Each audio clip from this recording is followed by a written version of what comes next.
Okay, so welcome back, Elaine, to the Zoom room for another Letting Go live session. Sitting outside today. Garden, some nice weather. Happens to be my birthday today, so I guess this is a birthday Birthday bash. session. So yeah, let's jump into our email as usual.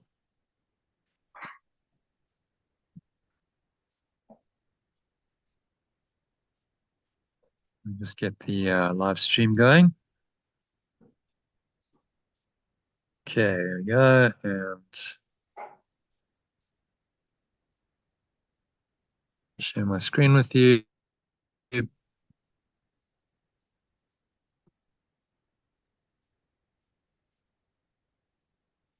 Okay, so if you can read the quote for the day, which is a quote from the preface to A Course in Miracles. Yep. The world we see merely reflects our own internal frame of reference. The dominant ideas, wishes, and emotions in our minds. Projection makes perception. In brackets, text introduction to chapter 21. We look inside first, decide the kind of world we want to see, and then project that world outside, making it the truth as we see it. We make it true by our interpretations of what it is we are seeing. If we are using perception to justify our own mistakes, our anger, our impulses to attack, our lack of love, in whatever form it may take, we will see a world of evil, destruction, malice, envy, and despair. All this we must learn to forgive, not because we are being good and charitable, but because what we are seeing is not true. Yeah, from the preface. So really quite profound, that teaching tells us exactly what the world is, a projection of our own dominant ideas, desires, and emotions. And why we should forgive or let go of it, not because we're so spiritual or enlightened, which can be just another false self-concept that causes more false projections, perceptions, called spiritual ego. Oh, I'm now the spiritual one. But just because of the truth that nothing that you perceive outside of you is real. So why are you getting attached to what's not real?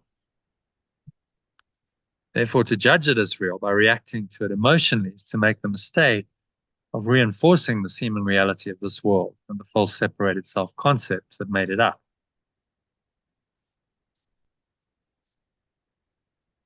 So whenever we get attached, whenever we judge, we get emotional about something, we've made it real, haven't we? Otherwise, why would you get emotional?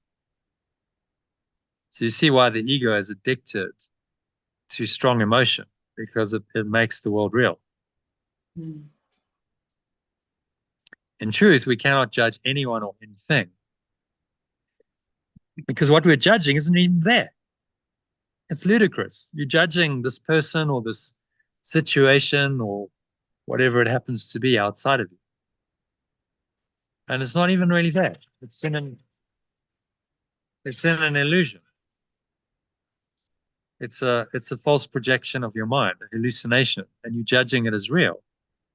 So any seeming results of our judgment must also be false, because what you're judging is false. As Yeshua tells us very explicitly in this passage from section 10 of the Manual for Teachers, which is on how is judgment relinquished. So if you can read that quote. Yeah.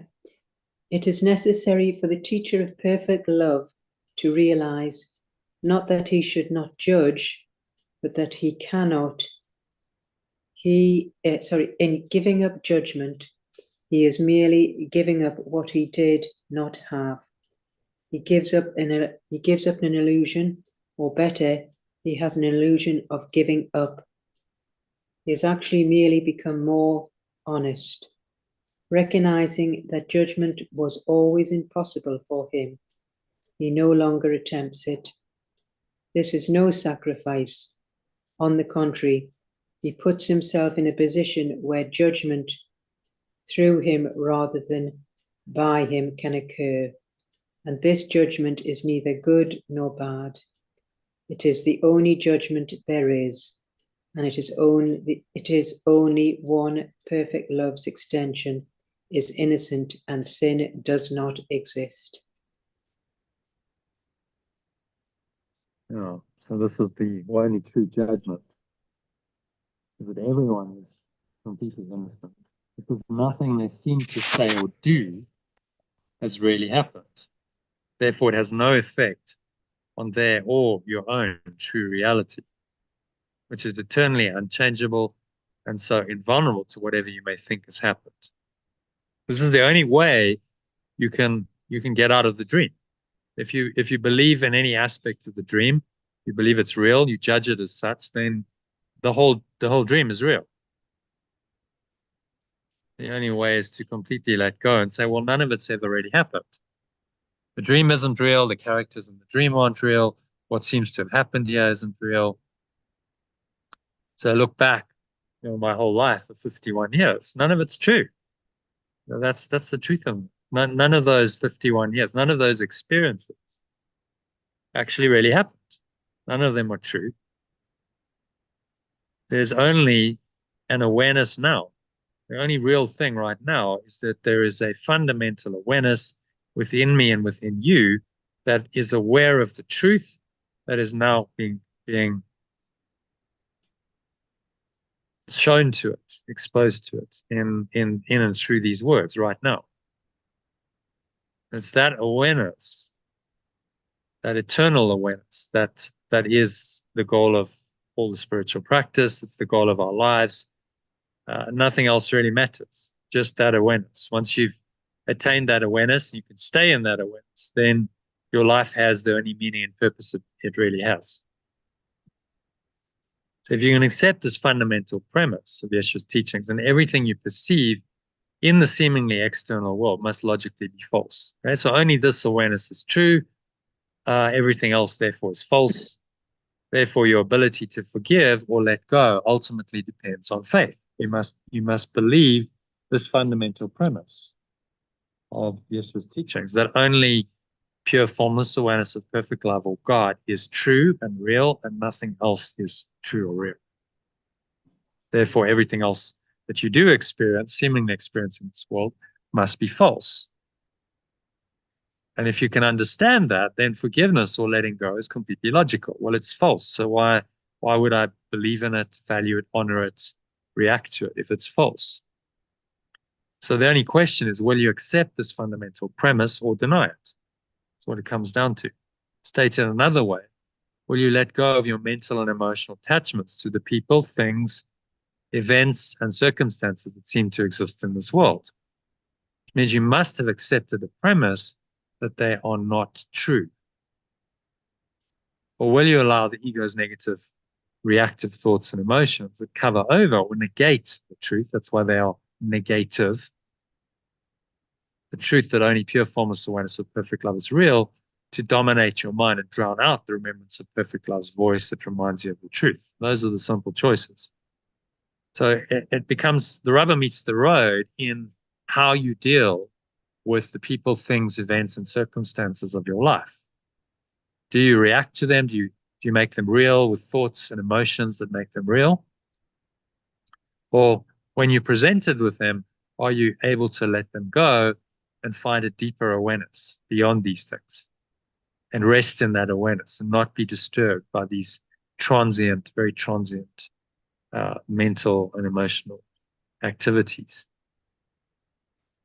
So whenever you read and reflect on one of Yeshua's mind training lessons from the Workbook of the Course, and you use it to help you to let go of negative thoughts and emotions such as anger, attack thoughts, what the quote calls lack of love in whatever form it may take.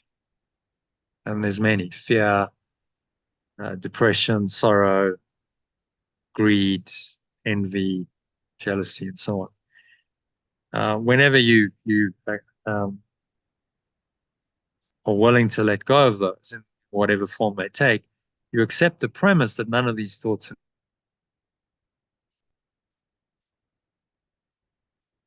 and emotions are real, and neither are the people to justify them. None of it's true at all.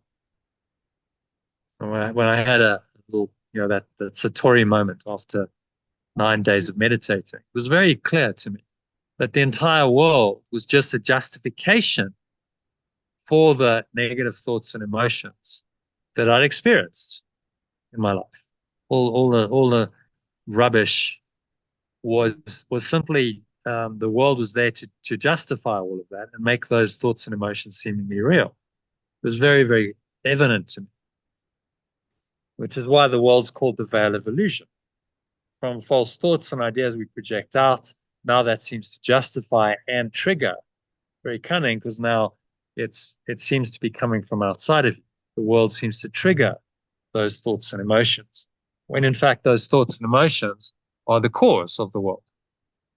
But they get triggered or activated by the external world. So we believe that the external world is the cause of them, which is upside down. It's false logic. And if we believe that the world is the problem, then we endlessly try and fix the world. And we create a society like we have, in a consumer-based society where we're striving for some kind of satisfaction externally. And so we invent this world where, well, I could, buy a whole lot of stuff, get things, acquire things that will make my life better and will give me a sense of meaning and purpose. But obviously we know it doesn't work. So in this setup of a consumer society, it's all too easy to lose ourselves in trying to satisfy our desires and the body's apparent needs. And in this way, to be mesmerized by the world of form that is just an optical delusion of consciousness, as Einstein called it, in this quite well-known quote. So if you can read that, Elaine. A human being is a part of the whole, called by us universe, a part limited in time and space. He experiences himself, his thoughts and feeling, as something separated from the rest, a kind of optical delusion of his consciousness. This delusion is a kind of prison for us, restricting us to our personal desires and to affection for a few persons nearest to us. Our task must be to free ourselves from this prison by widening our circle of compassion to embrace all living creatures and the whole of nature in its beauty.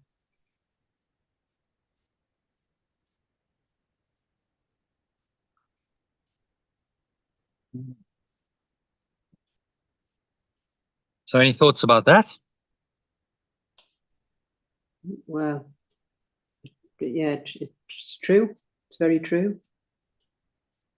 We do just keep our, for a few folks we have affections for, and we're in a delusion, listening to our ego feelings and desires. But we need to learn to embrace all of life. It's a very accurate commentary, really, on our lives in this world. I'm a scientist, but I think this was towards the end of his life, so he was much more philosophical. It's really a commentary on our modern society, the prison, that we live in, and you can see he understands that it's a delusion. We're living in a delusion or a delusion, and our task must be to free ourselves from this prison. So he's talking about the hero's journey, by widening our circle of compassion to embrace all living creatures and the whole of nature and its beauty. So instead of just seeing, well, it's just about me and my close friends and family, it's about everyone. We must free ourselves from the limitations of this imprisoned thinking. So this optical delusion causes us to forget who we really are, which is an eternally free, happy self or Christ in Course in Miracles terminology, and the transcendent reality it lives in and by. And Yeshua calls heaven and God, and we call pure formless awareness of perfect love in alternative language. That's the whole point of the illusion. It's designed to make you forget the truth of this awareness and focus your attention elsewhere. Again, in that Satori moment, it was so clear to me. Okay, I really got it. It's like it's a veil of illusion. And it's all the world is there for is to justify all the negative thoughts and emotions that cover over this pristine awareness that I just experienced. Pure formless awareness. I subsequently call it pure formless awareness of perfect love, because that's all I could think of. It's like, well, what was it? It was just pure formless awareness. That's about the most accurate description. So the world is just designed to cover that over and to justify all the negative thoughts and emotions that cover it over. The external world is the trigger that now justifies those thoughts and emotions to cover it over. So that's why, as within, so without. So I have those thoughts and emotions inside of me. I then project them out. They now feed back into my internal state, as is shown in this integral model diagram quite well, to reinforce it. So the thought system becomes self-reinforcing and self-perpetuating. And that's why it's so sticky. That's why it's so hard to get out of it, because it's not just internal now. It's been projected out into the world, and now apparently we're living at the effect of the world. We're not the cause of the world. Now apparently we are the effect of the world, as is shown here. So really, it's all coming from here. We made a decision. We covered over the truth of our pure formless awareness with all these negative thoughts and emotions, and a whole false self-concept that gets projected out into now an external world, which is the product of this. But now the world feeds back into the subjective self and tells us that those negative thoughts and emotions that have caused it are actually the caused by. Instead of being the cause of, they're caused by the external world. And so the ego switched the causation from internal, where you have control over, to external, where you don't have control. It's very cunning, isn't it? Mm-hmm. And now we believe that causation, or the cause of our problems and our suffering, is outside of us in the world. And so we try and address the problem there. And we try and fix the problem in the world. We try and change our behavior. We try and change others' behaviors. We try and do various things. We develop technology. We try and fix the body, and on it goes, trying to sort out the suffering that is actually internal. It's caused by our separation from our source. And that decision to remain separated is what causes it. But now we think that the cause is outside of us. And so we forever pursue some kind of solution in the external world, which is just now a major distraction. That's the veil of illusion, because it distracts us from the internal. And so our job is to return our minds to this internal world, and realize that actually the true cause of our problems lies there and nowhere else. Okay, I think Elaine's left us. All right, well, we'll just continue for a bit. So that's all good preparation for today's lesson, 341. And there's a new insert that answers the question, what is a miracle? So let's go into that shortly. I might just message Elaine and see where she is. Give me a moment to do that.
Okay, so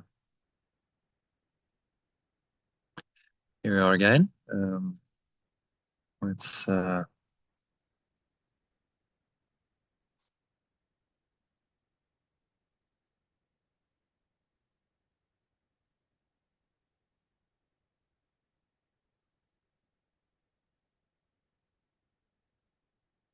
carry on, shall we? Hopefully Elaine will rejoin, but if not, I'll just cover the I'm going to look at the new insert today, which is answers the question, what is a miracle? So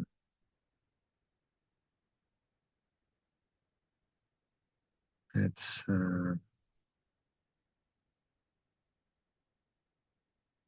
share my screen again. So a miracle, says Yeshua, is a correction. Does not create nor really change at all. Totally does not extend nor really change at all. Merely looks on devastation and reminds the mind that what it perceives is false. When it sees or perceives is false. It undoes error, but does not attempt to go beyond perception, nor exceed the function of forgiveness or letting go. And so it stays within time's limits, yet it paves the way for the return of timelessness and love's awakening of love, for fear must slip away. Make that awakening to love. The awakening to love, for fear must slip away under the gentle remedy it brings.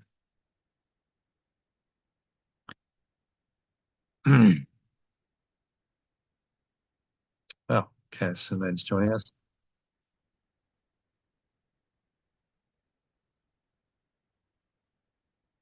Hi, Len. Oh, hi. Sorry, yeah, my little mini pad seemed to disconnect. So I've gone on my other device, and it seems to be fine there. So that's good. Yeah. Right. Okay. Good. So shall we jump into our new insert for today? What are the chances? The question, what is a miracle? Yeah. You can read number 1, paragraph 1 in the original, and then the alternative line by line. A miracle is a correction. A miracle is a correction. It does not create nor really change at all. It does not extend nor really change at all. It merely looks on devastation and reminds the mind that what it sees is false. It merely looks on devastation and reminds the mind that what it perceives is false. It undoes error, but does not attempt to go beyond perception, nor exceed the function of forgiveness. It undoes error, but does not attempt to go beyond perception, nor exceed the function of letting go. Thus, it stays within time's limits. And so it stays within time's limits. Yet it paves the way for the return of timelessness and love's awakening, for fear must slip away under the gentle remedy it brings. Yet it paves the way for the return of eternity and the awakening to love, for fear must slip away under the gentle remedy it brings. And from the top. Yep. A miracle is a correction. It does not extend nor really change at all. It merely looks on devastation and reminds the mind that what it perceives is false. It undoes error, but does not attempt to go beyond perception, nor exceed the function of letting go. And so it stays within time's limits. Yet it paves the way for the return of eternity and my awakening to love, for my fear must slip away under the gentle remedy it brings. So it's just saying that the miracle is actually a correction. It doesn't change, it doesn't extend, it just looks on devastation and reminds you that it's false, and it can undo this error, but it doesn't attempt to go beyond it.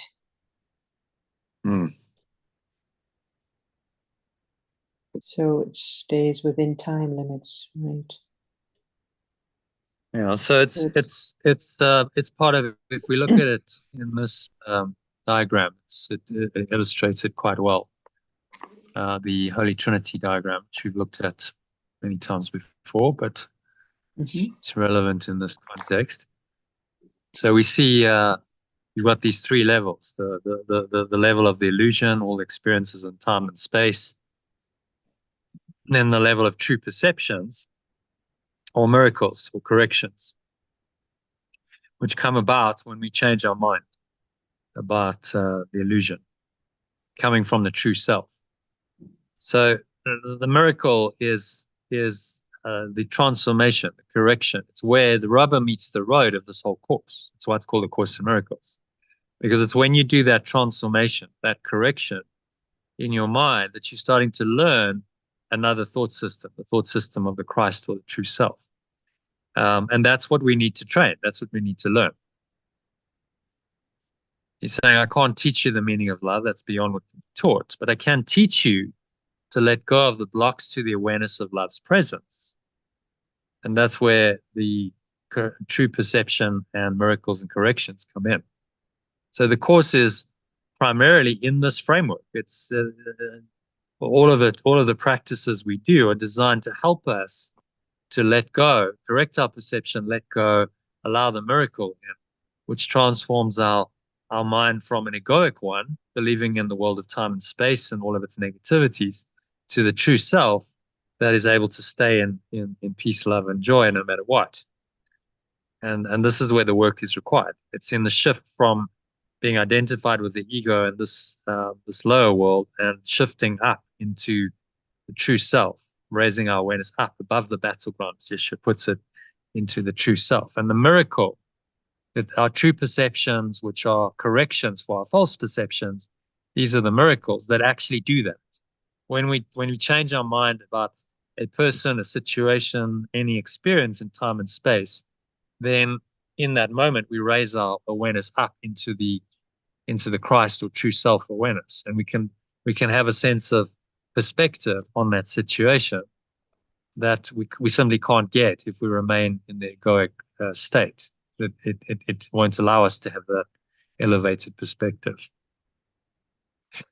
Okay, so is that clear? And that's where the miracle sits, and that's why it's a course in miracles and not a course in love, because love is what he can't teach us love, but he can teach us to let go of the blocks to the awareness of love's presence, which is a much more attainable goal in this world. You can do that with disciplined spiritual practices, with mind training. You can learn how to do that better and better. And then inevitably, if you do that and you focus your energy on acquiring that skill of letting go for radical forgiveness, then pure formless awareness of perfect love will reveal itself in time. And God will take the final step, and you'll merge into this awareness. But he's giving us a very practical focus and saying, focus on the miracle, go for the miracle or the correction always in this world, because that is what will serve you to ultimately free your mind from the whole illusion and restore it to pure formless awareness of perfect love. And that will happen in time. This step between the true self and pure formless awareness of perfect love, he's saying, I can't really teach you that. God will take that step. So just your job is to raise yourself up into the true self and be more and more identified with that. And if you do that, then you're inviting this final step of God to happen.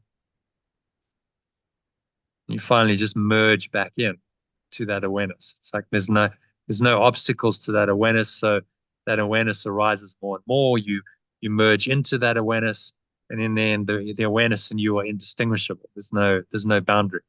You are that awareness. That awareness is you, and once again, then the son that was seemingly separated from the father or the source, extension that's seemingly separated from the source, has now returned to the source. And that's the mystic union of father and son, source and extension, that this course and every spiritual teaching and practice and religion is actually designed to bridge that gap and bring the father back to the son back to the father. So they merge again as one. Okay. So it gives a bit of context for that paragraph. Happy to move on, Elaine, to number 2. Yep. A miracle contains the gift of grace, for it is given and received as one. The correction contains the gift of grace, for it is given and received as one. And thus it illustrates the law of truth the world does not obey, because it fails entirely to understand its ways. And so it illustrates the law of truth the world does not obey, because it fails entirely to understand its ways. A miracle inverts perception which was upside down before, and thus it ends the strange distortions that were manifest. Correction inverts perception that was upside down before, so it ends the strange distortions that appeared. Now is perception open to the truth. Now my perception is open to the truth. Now is forgiveness seen as justified. Now I perceive that my letting go is justified.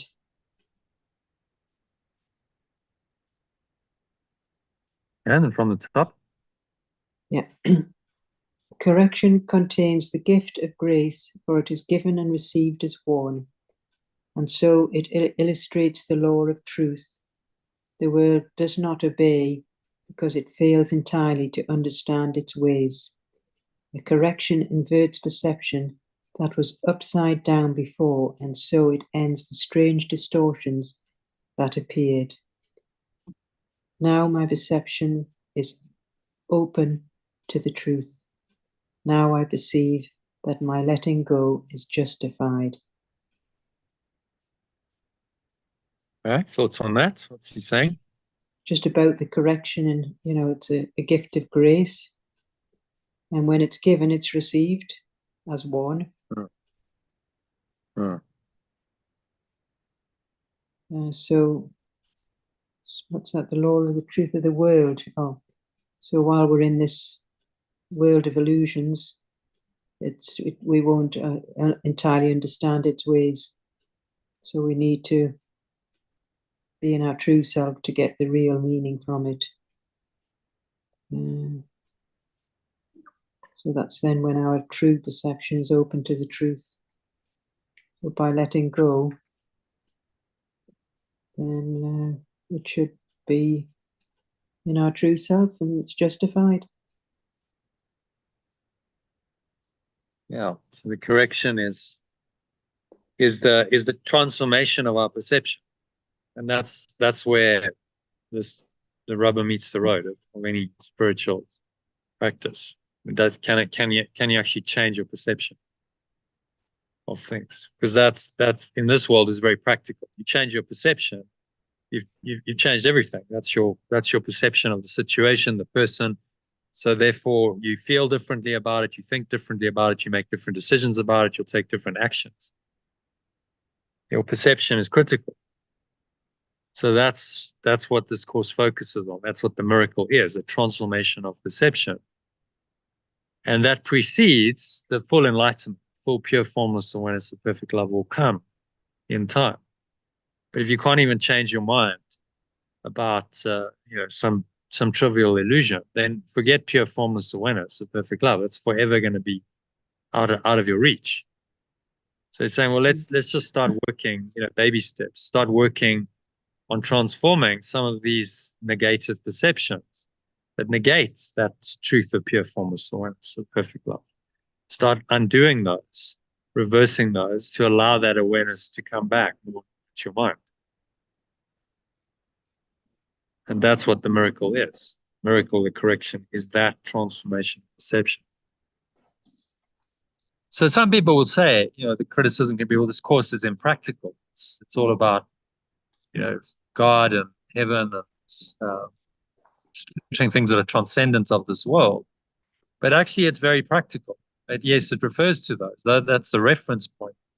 But the miracles are very, very practical. Miracles are the corrections in your distorted perception that are needed in order to help you to find peace and happiness, number one, and also to resolve the problems on the level of form. If your perception stays stuck in that problematic state, as Einstein said, the significant problems we face cannot be solved at the same level of thinking we had when we created it.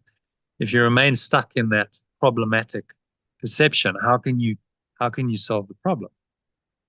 You have to let go of the perception in order to solve the problem. So it's a very practical course in problem solving, if you want to look at it that way.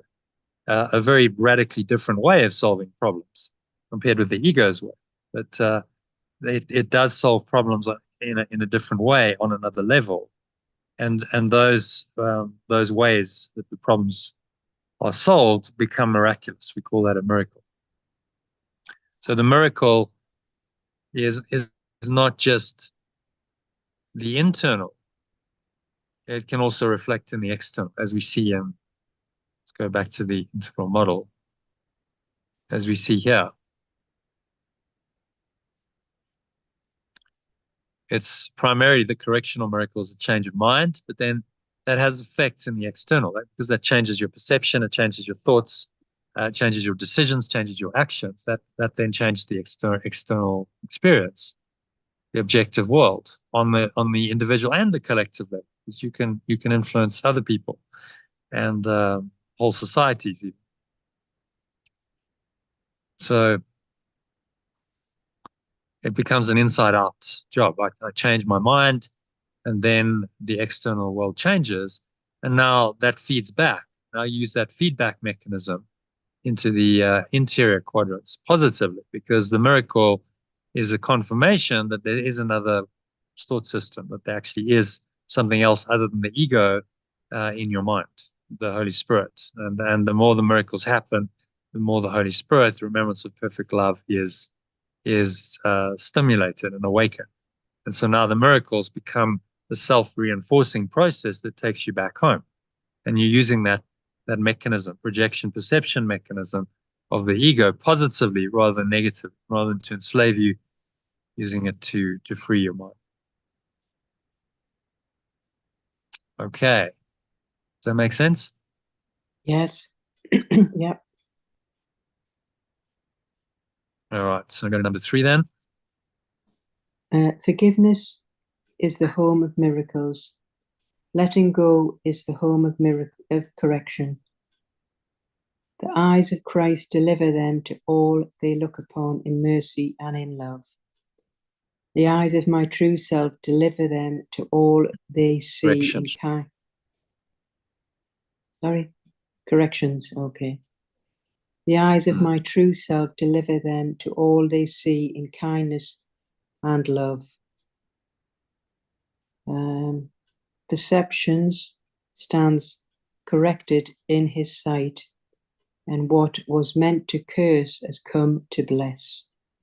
My perception stands corrected in its perspective, and what was meant to curse has come to bless. Each lily of forgiveness offers all the world the silent miracle of love. Each thought of letting go offers the whole world the silent miracle of love. And each is laid before the word of God upon the universal altar to Creator and creation in the light of perfect purity and endless joy.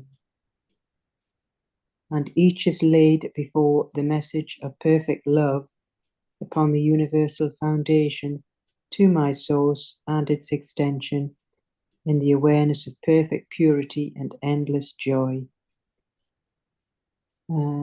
Letting go is the home of corrections. The eyes of my true self deliver them to all they see in kindness and love. My perception stands corrected in its perspective, and what was meant to curse is now come to bless. Each thought of letting go offers the whole world a silent correction of love, and each is laid before the message of perfect love upon the universal foundation to my source and its extension in the awareness of perfect purity and endless joy. So the letting go is the home of our corrections. So the true self deliver with kindness and love. So our perception stands corrected in what was meant to curse is now come to bless.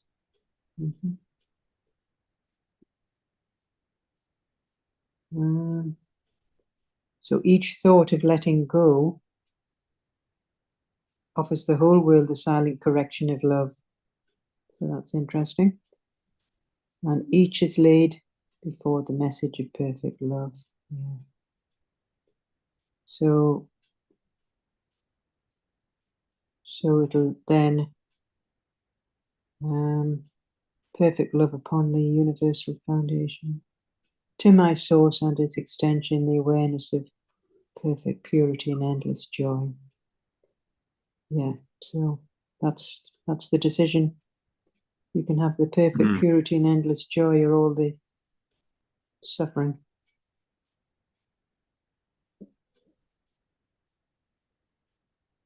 Yeah, so the transformation of perception, that is the correction or the miracle, leads you to this perfect purity and endless joy, a state that is very like heaven, even if you're in the world. If you're in that perfectly innocent, pure, joyful state, it's a taste of heaven. You're close to the state of pure formless awareness. So the idea is to get you used to it. If you think your mind has been caught up in this, dreadful dream for eons, you've got to start getting accustomed now again to the light. It's like, we all know, if you've been in pitch darkness for a while and then suddenly a light's turned, your eyes struggle to adjust. It's like, oh, that's shocking.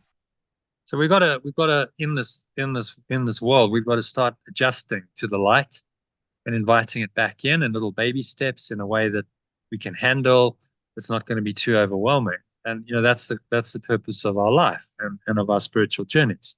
So allow more and more light to come back in, so that by the time we're ready to leave the world and our body has done its thing and we're ready to lay it aside, we're so established in the light that it's our natural state. There's really nothing else.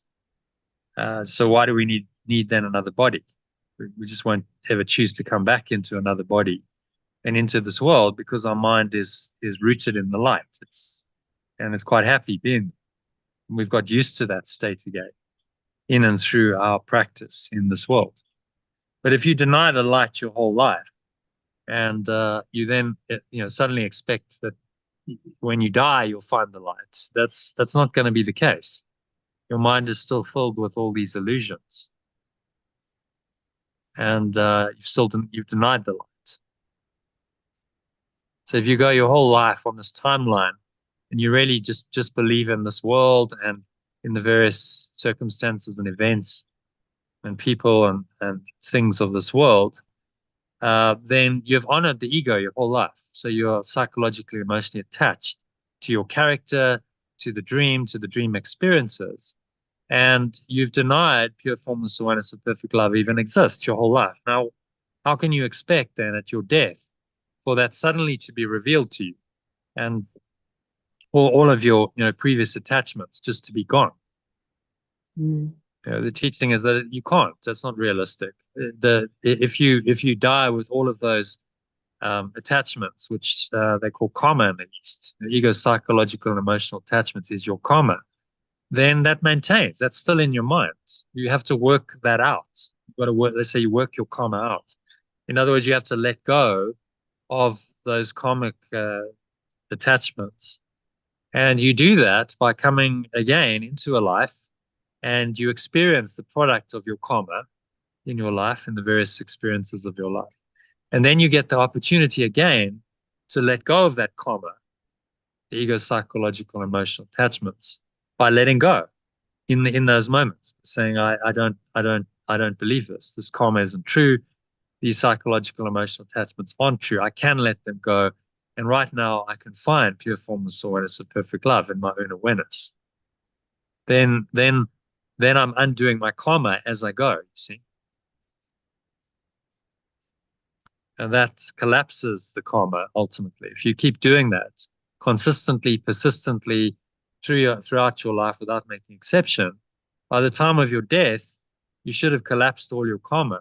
There's no more psychological and emotional attachments to the character and to the dream world. And so you're free. Instead of bypassing it, remaining in your karmic attachments and reincarnating, you just go back into pure formless awareness of perfect love. Your mind merges in with that, and you stay there for all eternity. Because why would you leave when you know that everything else is a delusion? So it's actually pretty simple. This explains reincarnation, explains the cycle of birth and death. It explains why we keep coming back here, and most importantly, explains the way out. There is a way out of this dream of the cycle of birth and death. The way out is you've got to master one key skill, and that's to let go. To radically forgive or let go of everyone and everything, all of your ego, psychological, emotional attachments to anyone and anything in this world must be let go of. That's the way out. Well, maybe not an easy task, but at least we know what we have to do. If you understand this and you accept this model as true, then at least you understand very clearly what you have to do. You're not confused about that. Most people are confused. They're trying to find a solution, but they're trying to find it in the wrong place, on the level of form, in the timeline. And they get disappointed time and again, and they wonder why. And as you get older, it becomes more harder because you don't have much life ahead of you. So now what do you have to look forward to? Aging and sickness and death. That's why a lot of people get very negative as they get older, because there's no longer any good stuff to look forward to. But actually, if they would reorient themselves, they would look forward to their death, because their death is their freedom from the whole illusion. And that's graduation. That's the day they can go back into the state of pure formless awareness, just be incorporeal, which is their true nature. And if they prepare themselves well, then using their time wisely in this life, then that's what it will be. So that's something to be looked forward to, not dreaded.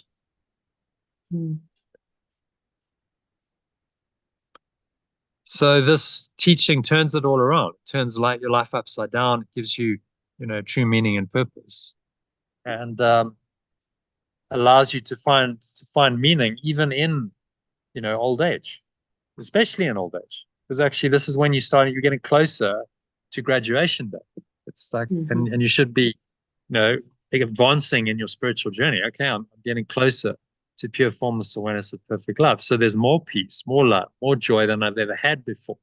Never mind that my physical body isn't quite as good as it was 20, 30 years ago. It doesn't matter.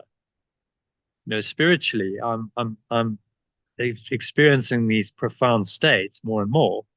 And that's preparation for the day of my death, which will be graduation day into the state of pure formless awareness that's going to be completely mind-blowing. So it's something to be looked forward to, not to be dreaded and avoided.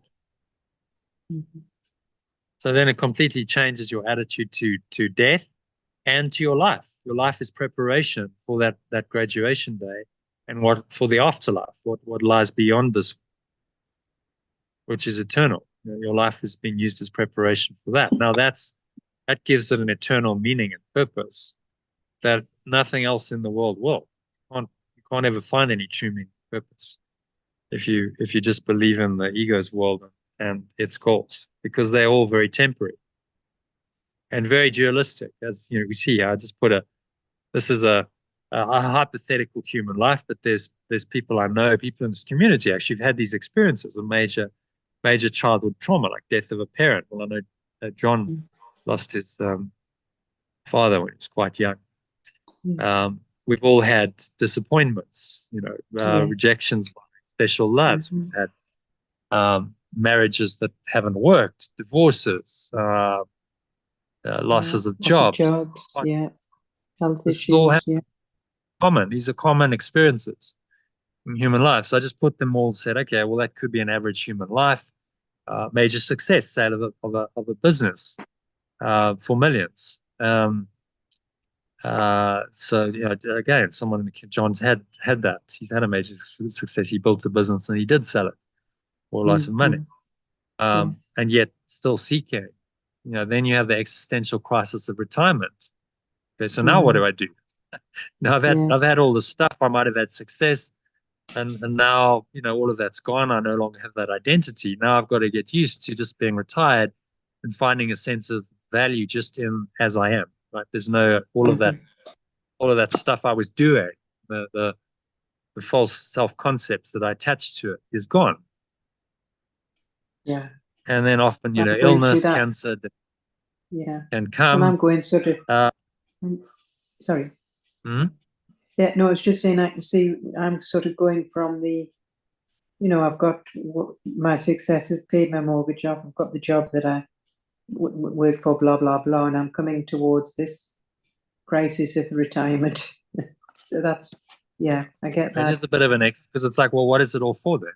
Yes, exactly. Yes. But Yeah. that can be a major point of awakening because you're like, well, actually, it wasn't for anything. All of that was just ego noise. I was just, playing out what my ego wanted me to.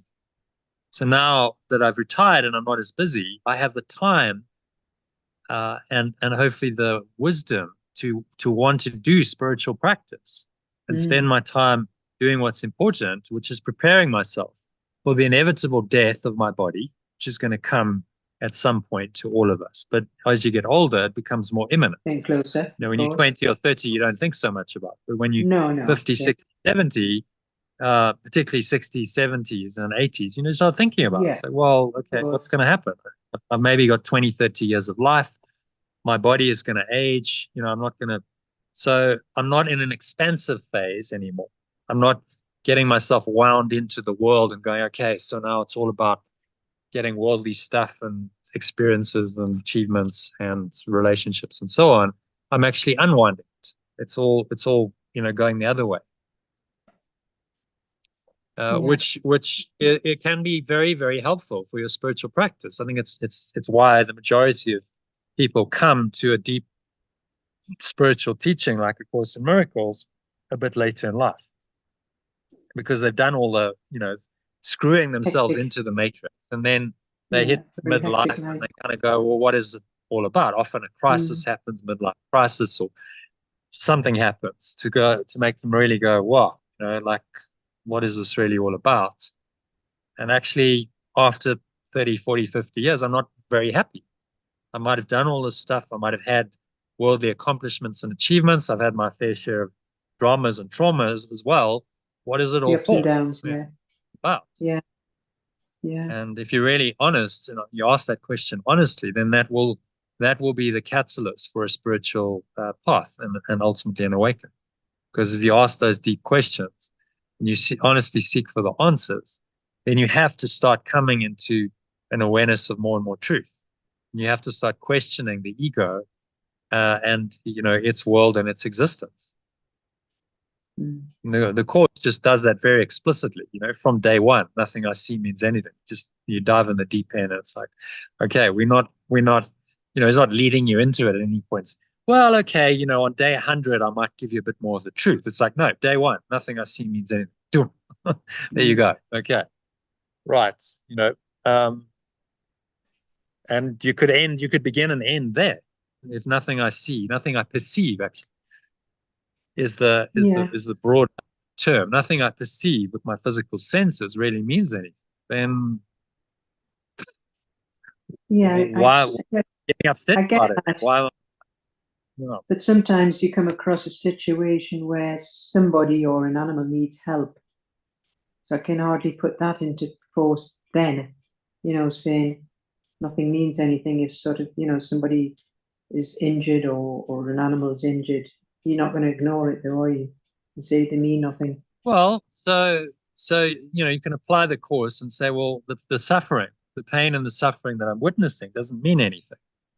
The only Yeah. thing that's meaningful in this situation is love. Okay, so let me be the instrument of love, which is the correction or the miracle that restores love into that situation. So I then become the carrier and the agent of love in this world. And then then I bring what was meaningless, I bring meaning into it through my letting go and my extension of the loving awareness that I am into the situation.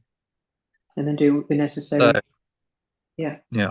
So it takes, remember the course is a whole teaching. That's why it's given us a whole course.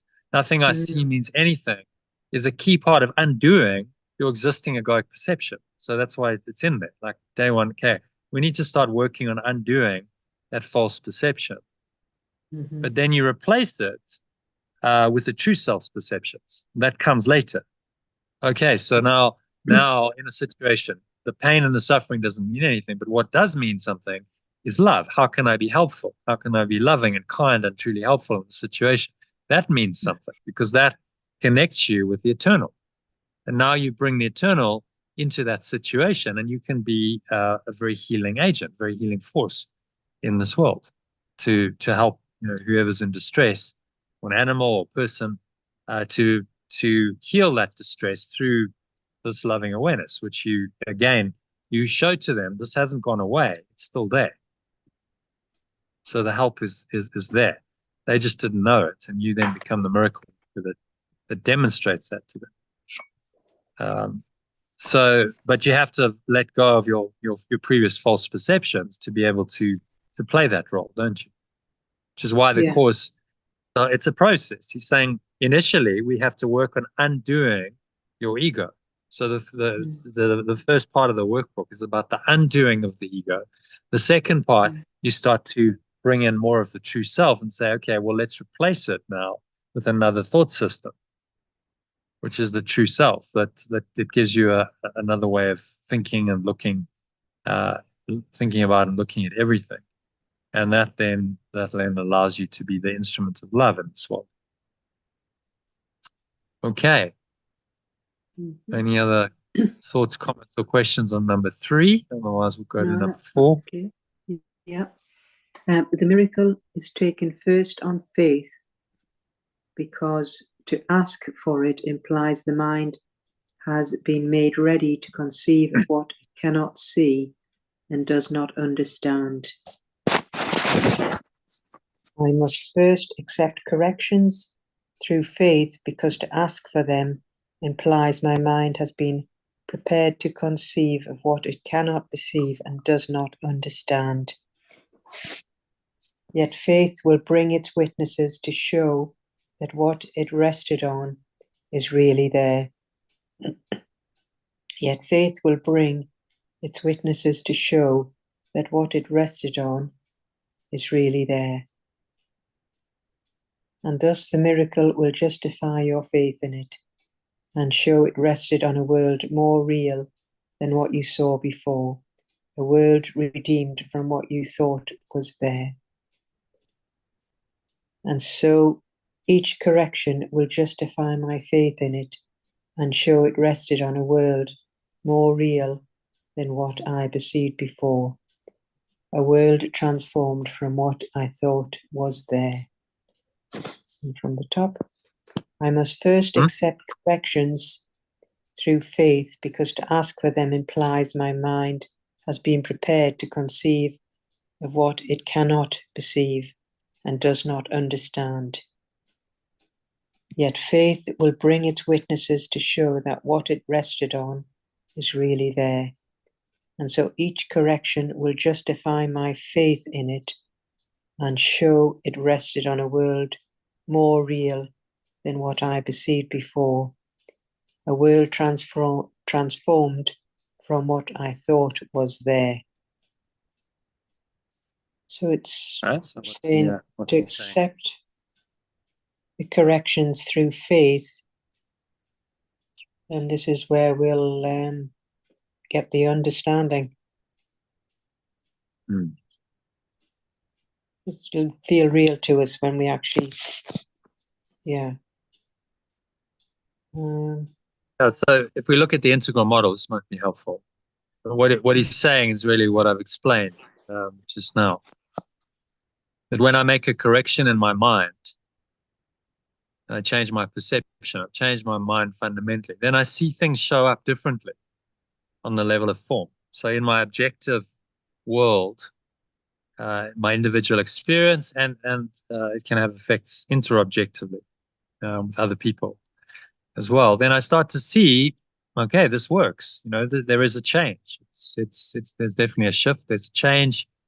I experienced that, and now the faith is justified because I had faith. I believed it. I get the results. The result now shows me that my faith was justified. And that's the way out of the dream. That's how you use the projection perception mechanism that the ego has invented to reinforce itself. You use it against it to undo it. The miracle is the undoing of all of that. That's really what he's really saying. Faith will bring its witnesses to show that what it rested on is really there. So you then start to see miracles happening in your experience, and you go, well, I can't really doubt these. You know, when something happens in your own experience, it's very difficult to completely disbelieve, isn't it? Even the greatest skeptic have been converted through their own experience. So, well, I've had an experience. I can't deny it. Think of a good example is the Apostle Paul. So he was, dead set against this new Christian cult. Because he was a serious, staunch Jew, and he was persecuting the Christians. So very much the egoic system, and he was trying to attack them, and he'd killed some of the leaders, and then he's on the road to Damascus, and he has this vision. It's like he sees Yeshua, and Yeshua speaks to him and says, "Why do you persecute me?" And he's like, "Wow, he's had a personal experience." And then he goes blind, but he's told to go and find someone in Damascus who will heal him. Helps him to see again. That experience completely transforms him. He can't believe in his old egoic thought system anymore. He's now converted. He's like, actually, this is the way, the truth, and the life. And he dedicates his life to teaching this the truth of the Christians he previously persecuted. And he only did that because of the experience. So the miracle demonstrates experientially. You have the experience that this is correct. In his case, he didn't correct his mind. He needed that intervention. He didn't say, "I'm willing to let it go." It just kind of happened to him because he was obviously chosen by Yeshua to do the work. But for most of us, we change our mind. The miracles justify show us that this is justified, and that actually the real world is there. That there is a world of love and light, and peace and joy, and it's been shown to us in the miracles we experience. So it becomes an experiential journey of awakening, which is what the hero's journey is all about. It has to be in your own experience, otherwise it's just a theoretical, intellectual exercise, and just the theory. Then you become a theologian or a philosopher. But it must actually be experienced and lived. Then you become a mystic. So that's what he's trying to help us all to do, is to actually experience these miracles in our own lives, because that confirms our faith. All right. Happy to go to number 4. To 5, yeah. 5. Miracles, yeah. Miracles fall like drops of healing rain from heaven on a dry and dusty world, where starved and thirsty creatures come to die. Corrections fall like drops of healing rain from the state of pure formless awareness on a dry and dusty world, where starved and thirsty creatures come to die. Now they have water. Now they have water. Now the world is green. Now the world is green. And everywhere the signs of life spring up to show that what is born can never die, for what has life has immortality. And everywhere the signs of life spring up to show that what is born can never die, for what has life has immortality. And from the top, corrections fall like drops of healing rain from the state of pure formless awareness on a dry and dusty world where starved and thirsty creatures come to die. Now they have water. Now the world is green, and everywhere the signs of life spring up to show that what is born can never die, for what has life has immortality. That's a nice little paragraph. Quite a nice way to put it, A nice really. ending. You know, it always ends on a good note. He never ends with a Easy. stick paragraph. It's always No. lifting, inspiring. Yeah. So these corrections come into the world to bring life to what was a desert, essentially. So when you change your mind, you're bringing love into your awareness again, you bring love into the world, and then these signs of life will spring up to show you, this is Not just theory. true. You know what you're perceiving is true. That the miracles are justified because they come from a source that is the source of eternal life.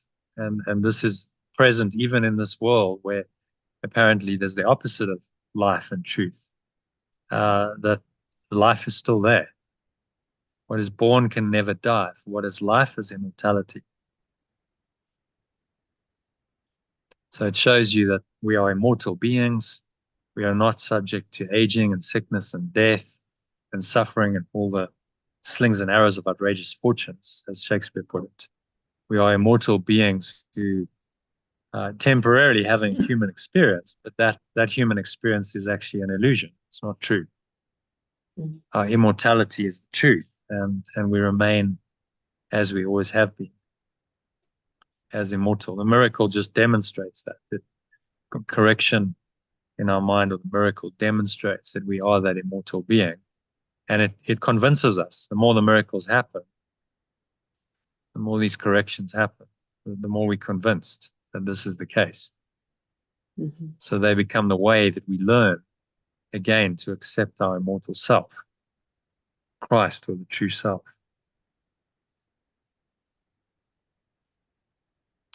Okay. Any other thoughts on that one? I know it's a nice, comforting. So overall, if you're going to summarize this, what is a miracle? How would you answer that question? Well, it's a correction in our perception, and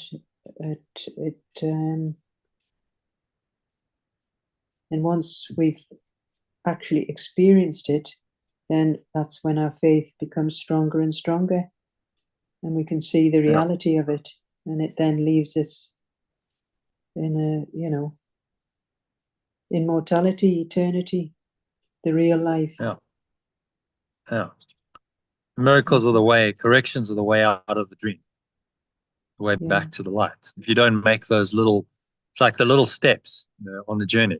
Every time you correct, you make a little step on a journey towards the end goal, which is the state of pure formless awareness. If you don't take the little steps and make the little corrections, then you get stuck. In fact, you're going the other way, either advancing towards the light or you're retreating from it. There's no in between. Okay, so that's nice preparation for our lesson for today. So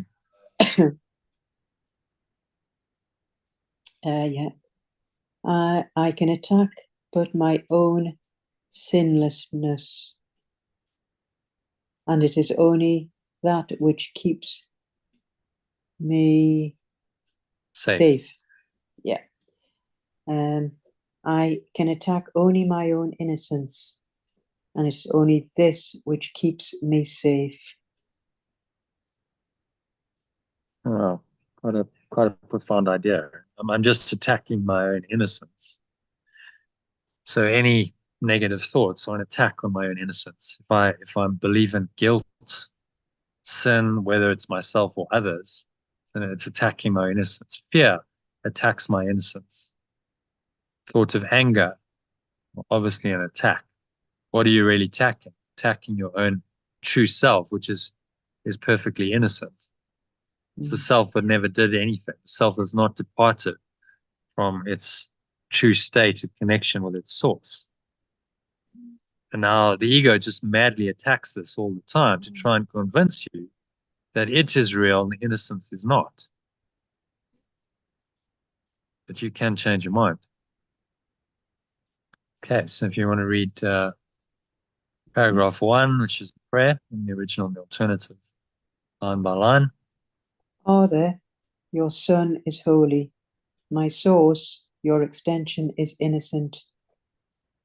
I am he on whom you smile in love and tenderness. So dear and deep and still the universe smiles back on you and shares your holiness. You smile in love and tenderness, so dear, deep and still, that your extension smiles back on you and shares your innocence. How pure, how safe, how holy then are we, abiding in your smile with all your love bestowed upon us, living one with you in brotherhood and fatherhood complete, in sinlessness so perfect that the Lord of sinlessness conceives us as his Son, a universe of thought completing him.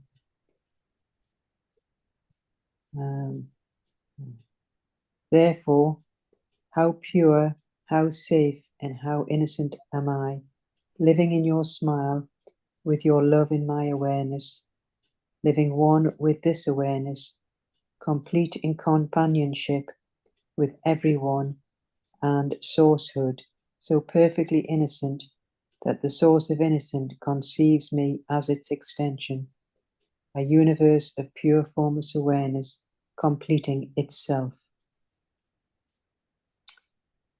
From the top? Yeah. My source, your extension is innocent. Your smile in love and tenderness so dear, deep, and still that your extension smiles back on you and shares your innocence. Therefore, how pure, how safe, and how innocent I am, living in your smile with all your love in my awareness, living in this awareness, complete in companionship with everyone and sourcehood, so perfectly innocent that the source of innocence conceives me as its extension, a universe of pure formless awareness, completing itself. So we're just speaking to our source, and it's letting us know that we are innocent, and it's smiling on us with all this love and tenderness, and smiling, and still the extension smiles back. This is sharing our innocence. It's pure, safe. Wow. So, it's perfect. Mm. Yeah. Yeah. Pointing us to perfection, really, in this paragraph. Mm.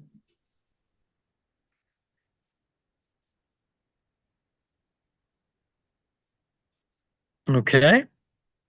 Should we go to number 2 then? Yeah. Let us not then attack our sinlessness, for it contains the word of God to us. Therefore, I do not attack my innocence, for it contains the message of perfect love to me. And in its kind reflection, we are saved, and I am freed in its kind reflection. And therefore, I do not attack my innocence, for it contains the message of perfect love to me, and I am freed in its kind reflection.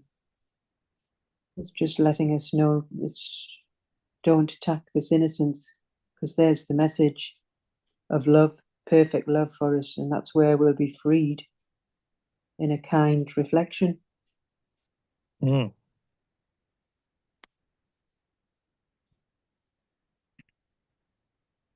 Mm. So he's saying stop. If you're hitting your head against a brick wall and then you're complaining about the pain and the blood and the suffering, he's saying stop it. Stop hitting your head against the wall. Mm. Don't attack your innocence. I can't help you much if you keep doing this.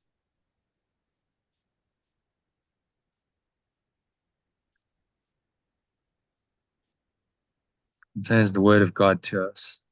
So that the innocence is just another name for the state of pure formless awareness, our true essence, which contains the message of perfect love. Perfect love is inherently innocent. There's no sin in it. And I am freed in its kind reflection.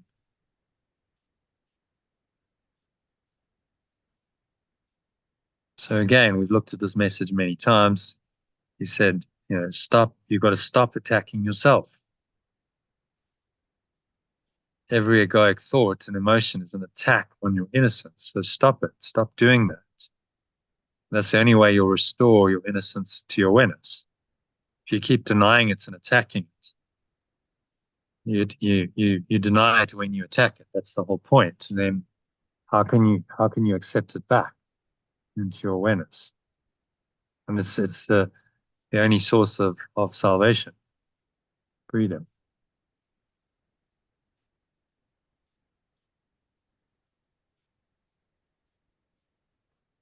Okay, so nice lesson. Again, Yeah. Mm-hmm. reiterating the importance of not attacking ourselves, understanding that every attack that seems to be directed outside of us is really on ourselves and our own innocence. We are innocent by nature, um, not guilty, and only this will keep us safe. It's only in our innocence that we can be safe. If we keep attacking our innocence, then how can we be safe? Because we ourselves are the ones who are attacking ourselves and making us not safe. It's insane when you put it that way, isn't it? It's like, well, why would you attack yourself? You want to be safe and peaceful and loved and loving, but you keep attacking yourself. Well, how can you expect any of that if you keep launching these attacks on yourself? And the ego says, no, it's not me, it's someone else. The spirit says, no, it's you. It's all you. You're doing it to yourself.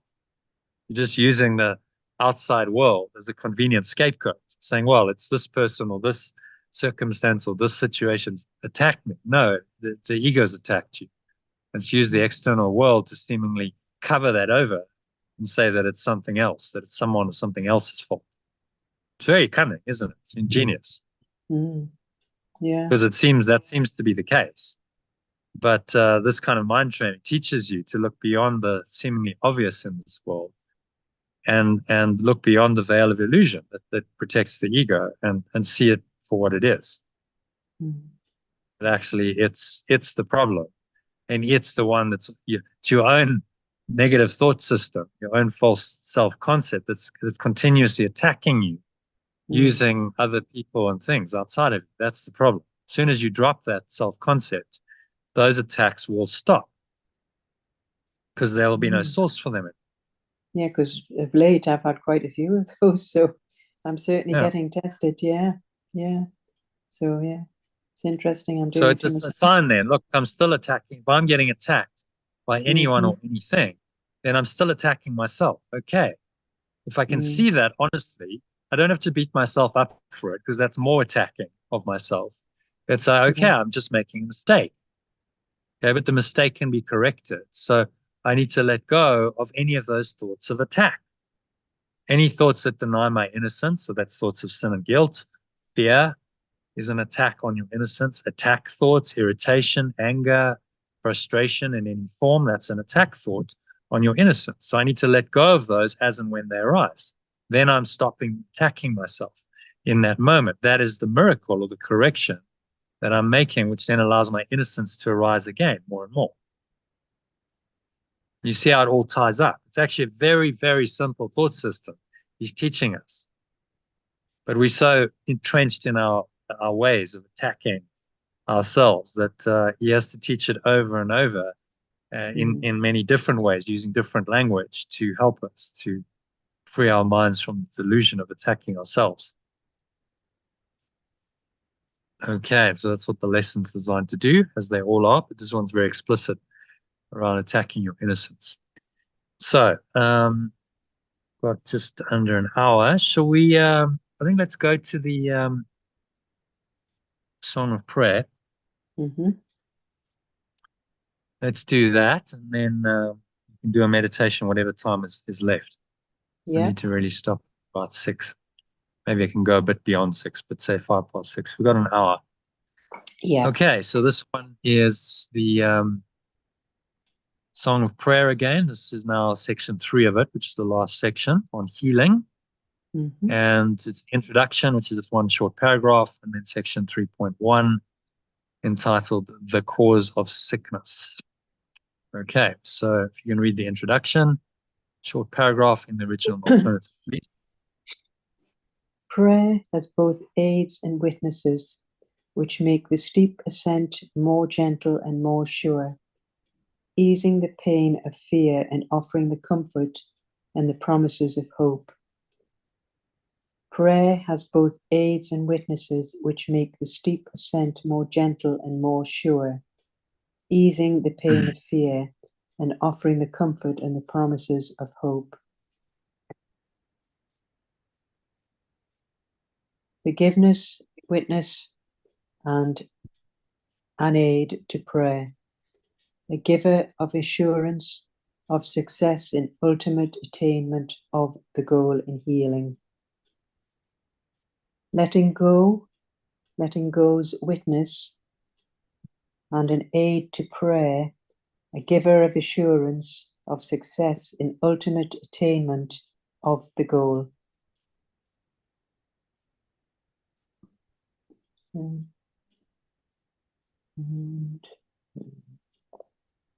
where am I? Its importance should not be too strongly emphasized, for healing is a sign or a symbol of forgiveness, strength, and only an effect or a shadow of a change of mind about the goal of prayer. Its importance cannot be too strongly emphasized, for healing is a, I need to come up a bit, is a sign or a symbol of letting go's strength, and only an effect or shadow of a change of mind about the goal of prayer.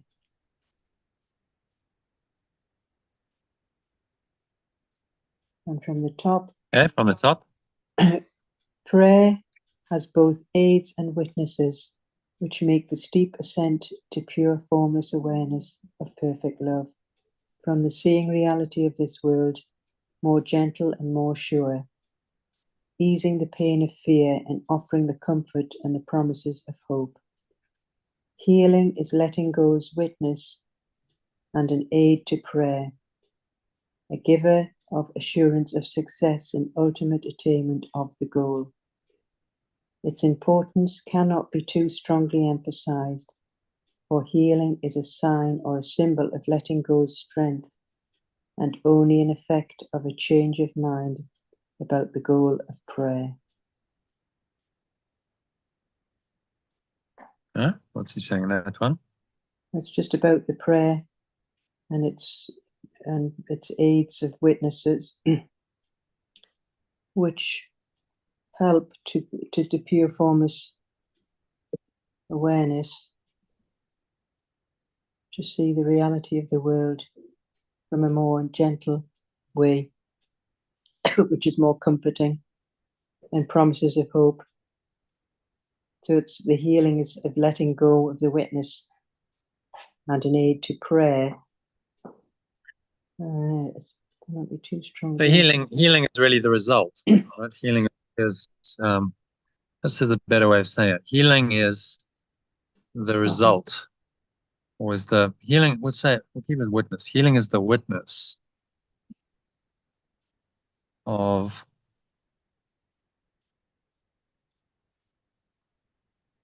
the power of letting go.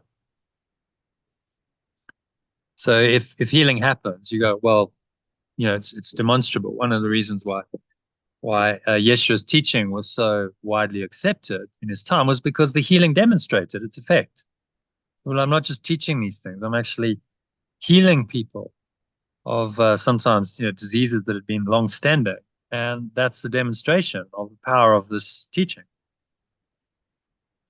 And so it's all of those healing and is the witness of the power of letting go, and therefore a strong aid to prayer. Because we see healing and we go, well, actually, my prayer, which remember the only true prayer is to truly let go and find pure formless awareness of perfect love again. That prayer is now being strengthened. Your intention is being shown to have effect in the healing. So of course you go, well, that's working. The prayer, the forgiveness, the letting go, it's all working, and it's manifesting in this healing.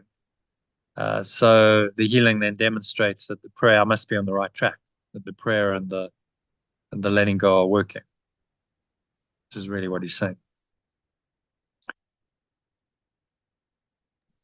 And then it can't be too strongly emphasized. Healing is a sign or symbol of letting go of strength. Just change that of the strength of letting go.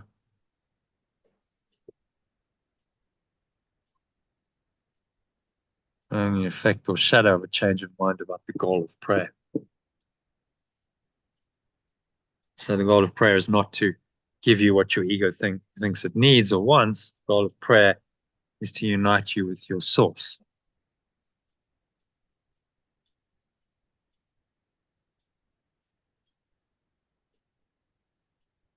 So that's the intro to the whole section, saying healing is a great aid and witness to prayer. And so that's why it's got its own section, Song of Prayer. Okay, so happy to move on to one. This is entitled The Cause of Sickness. So I'm going to talk about the causes of sickness and the healing, no doubt, of it. Do not mistake effect for cause, nor think that sickness is part and separate from what its cause must be. I do not mistake effect for cause, nor think that sickness is part and separate from what its cause must be. It is a sign. It is a sign. Sickness is. Oh. Yeah, I just want to kind of. It's not a part; it's a part. The part. Okay. The part and separate from. Part and separate from what its cause must be. Yeah. It is a sign, a shadow of an evil thought that seems to have reality and to be just according to the usage of the world. According to the world's thought system, it is a sign, a shadow of an evil thought that seems to have reality and be just. It is external proof of inner sins and witnesses to unforgiving thoughts that injure and would hurt the Son of God. It is external proof of inner sins and witnesses to unforgiving thoughts that injure and hurt the extension of perfect love. Healing the body is impossible, and this is shown by the brief nature of the cure. Healing the body is impossible, and this is demonstrated by the brief nature of the cure. The body yet must die, and so its healing may delay its turning back to dust, where it was born and will return. Yet the body must die, and so its healing only delays its turning back to dust, where it was born and will return. And from the top, I do not mistake effect for cause, nor think that sickness is part and separate from what its cause must be. According to the world's thought system, it is a sign, a shadow of an evil thought that seems to have reality and be just. It is external proof of inner sins and witnesses to unforgiving thoughts that injure and hurt the extension of perfect love. Healing the body is impossible, and this is demonstrated by the brief nature of the cure. Yet the body must die, and so its healing only delays its turning back to dust, where it was born and will return. Yeah, saying that. So it's not to mistake the effect for cause, and not think that sickness is apart and separate from what its cause must be. According to the world's thought system, it's a shadow, a sign of an evil thought that seems to have reality. And it is the external proof of inner sins. So it's just to do with the unforgiving thoughts that injure and hurt the extension of perfect love. So this is healing is then impossible in the body. And this is what they're saying about the cure, in quote marks. But then the body must die, so its healing only delays its turning back to dust, where it was born and will return.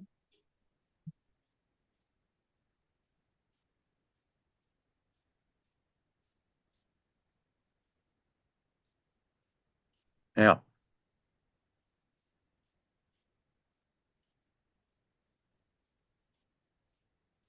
So any other thoughts on that?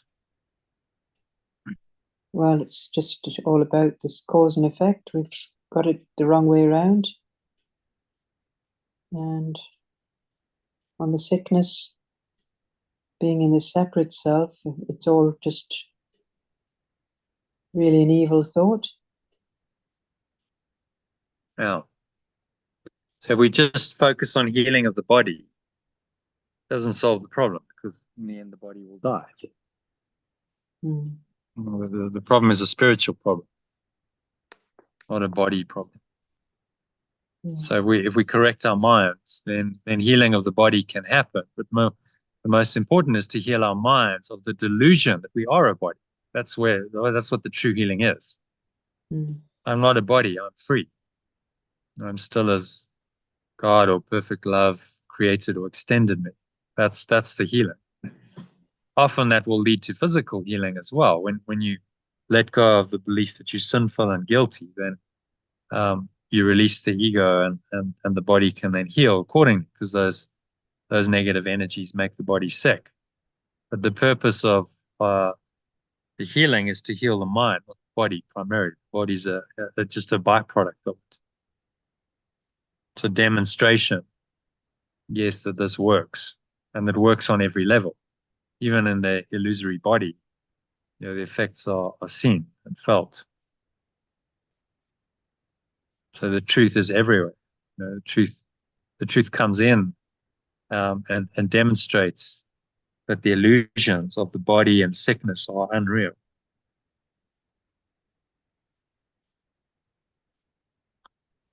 Same focus on the healing of the mind, not of the body. Because if you just focus on the healing of the body, well, look at the system we've created. We have a medical system that focuses on the healing of the body, but doesn't really pay very much attention, or none at all, in most cases, to the mind. And so you get a very limited, dysfunctional system. Okay, well, sometimes it can heal the body, but does it really heal the mind of the delusion that it's the body? Does it prevent aging and sickness and death eternally? No, it doesn't. Those will continue. And so the system just becomes the ego's way of dealing with sickness, but not really dealing with it. It's not undoing the sickness. So it's really the modern healthcare system is actually a system of sickness. It perpetuates the sickness. It's based on the same thought system. And the only way out of that is to change your mind about it. Say, no, actually, it's not about the healing of the body.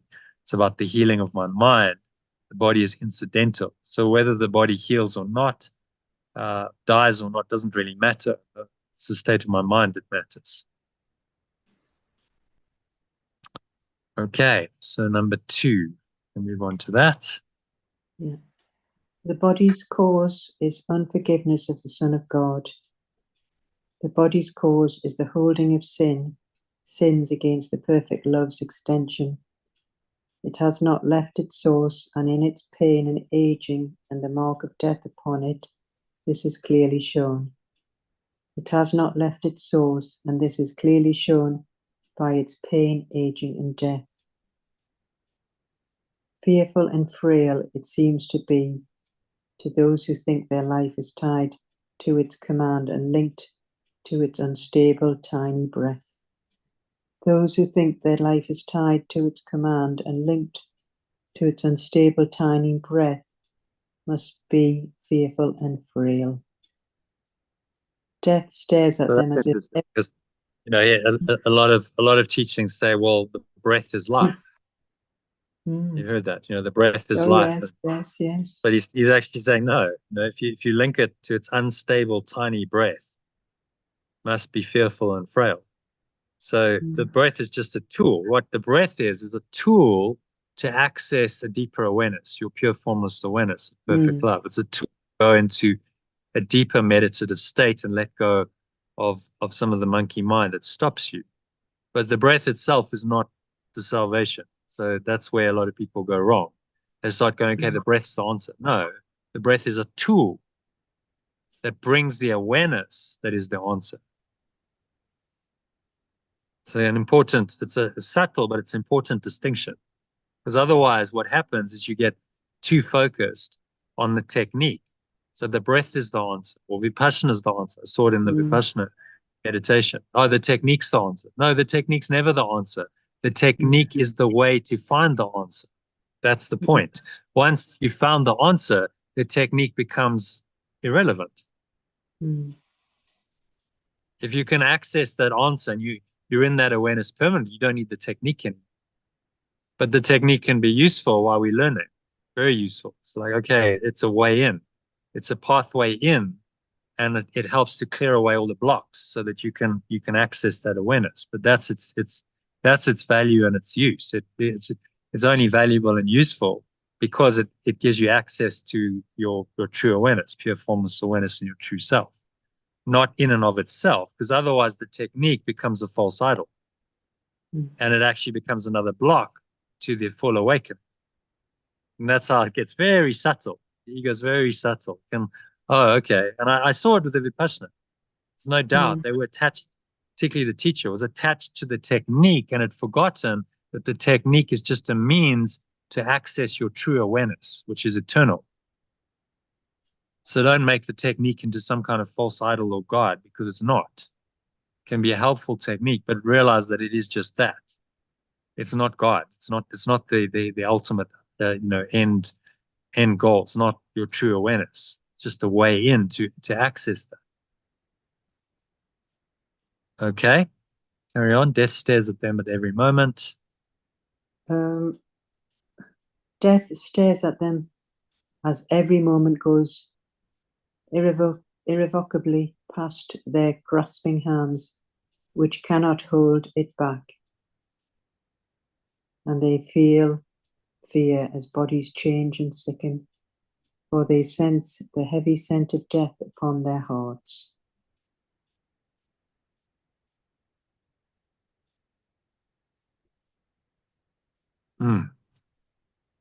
Pretty grim picture, but it's true. Yeah. If you're honest and you really look at this world, you see this, the heavy scent of death upon their hearts. So talked about your friend Sally. What has happened? Her experience in hospital cast the heavy scent of death upon her heart. That's She hasn't recovered from it. She hasn't, no, absolutely. No, it's made her Different realize her person. own mortality and the futility of the egoic existence. Because in the end, okay, she got better and she might still have another 10, 20, 30 years of life, but it showed her very clearly that, okay, she's not immortal. No, Mm, she can suffer, she can get sick, therefore she can die. And she hasn't come yeah, to terms with it. The heavy no, scent of death is upon her heart, as he says. yeah, And that's a that's, very heavy, that's the heaviness and the darkness and the oppression. And yeah, that influences the person's entire perception. Then now they see the world through that lens of death, and everything is tainted, everything is negative. mm, yeah, that's exactly what's happened to her. Yeah, Wow. And exactly. only the truth can fix that. This is a spiritual problem. There's nothing less than the absolute truth that the death and her egoic self-concept, her body, and therefore death, and therefore this whole world are not real. Mm. That's the only way out of that Well, heavy she's sense of death thinking, or heart condition. well, she's thinking going back to Jersey, but we shall see. Yeah, but she's seeking some that's what most people do. Okay, well, it hasn't worked for me here, so I'll go somewhere else. Well, you think the heavy scent of death won't follow you to Jersey? Mm, It's I in know. of course it'll follow you. And you'll see it there as well, because it's everywhere in this world if you want to see it. You know, death is everywhere and the ego is everywhere. So you can't escape it Mm, except by letting go. That's the only way you're going to do it. You have to let go of the idea of sickness and death and all the ego's illusions in your own mind. That's the only way out, which means mm, you have to undertake a spiritual journey and spiritual practice and dedicate your life and your time to that rather than following illusions. mm. Because those illusions will she will not find the answer. You know, it's frustrating, isn't it? Because you know she's not going to find the answer in Jersey. I know. The I heavy know. scent of death will follow her there until she corrects her mind, until she is willing to say, okay, I want out of this suffering. I want to change this. And that's then the call for a spiritual solution. You're not going to Mm, find it in the material level by going anywhere or doing mm, anything, different. It's a change of mind that's required. yeah. But if people are in denial of that, they don't really want to see it, then what else can you do but try and seek for some solution in the illusion, can't you? Okay, well Mm, if I move islands, I'll go from one island to another, that might work. mm, yeah. Move locations, change jobs, get another partner, make Yeah. more money, drug, drink alcohol, shop, whatever, something will change it. No, none of that's going to work. That's just the ego's insane solutions to a problem that it cannot solve.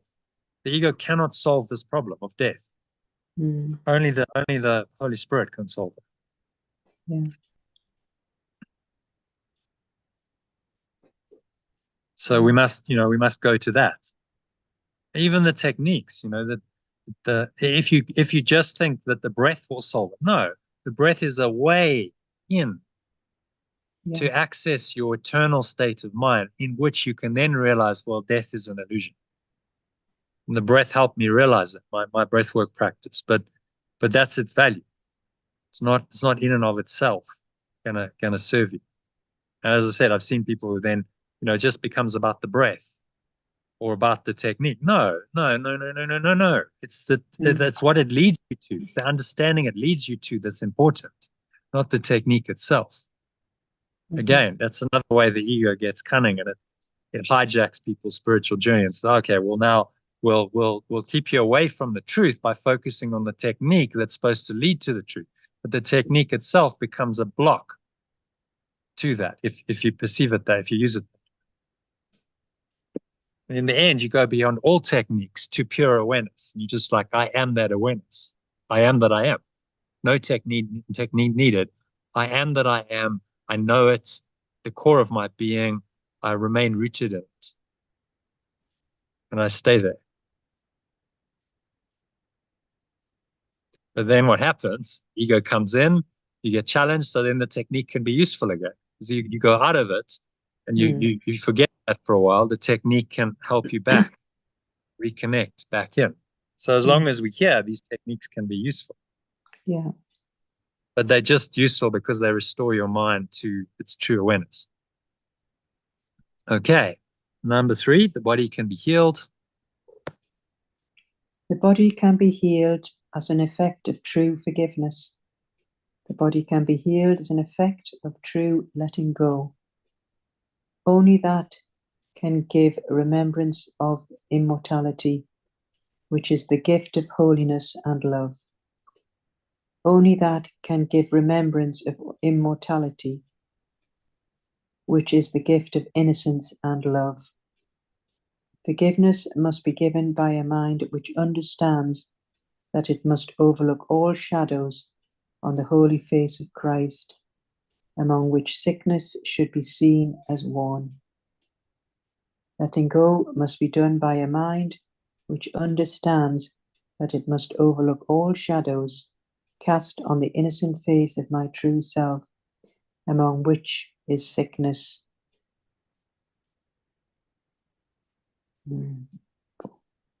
Nothing but that, the sign of judgment made by a brother upon a brother, and the Son of God upon himself.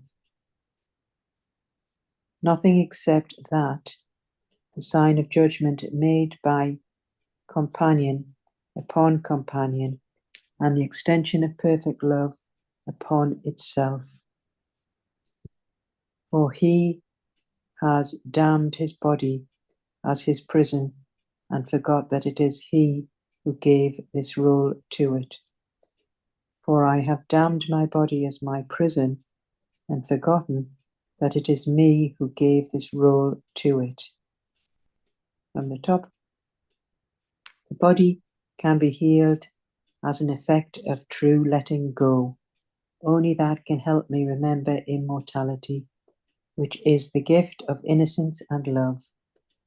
Letting go must be done by a mind which understands that it must overlook all shadows cast on the innocent face of my true self, among which is sickness.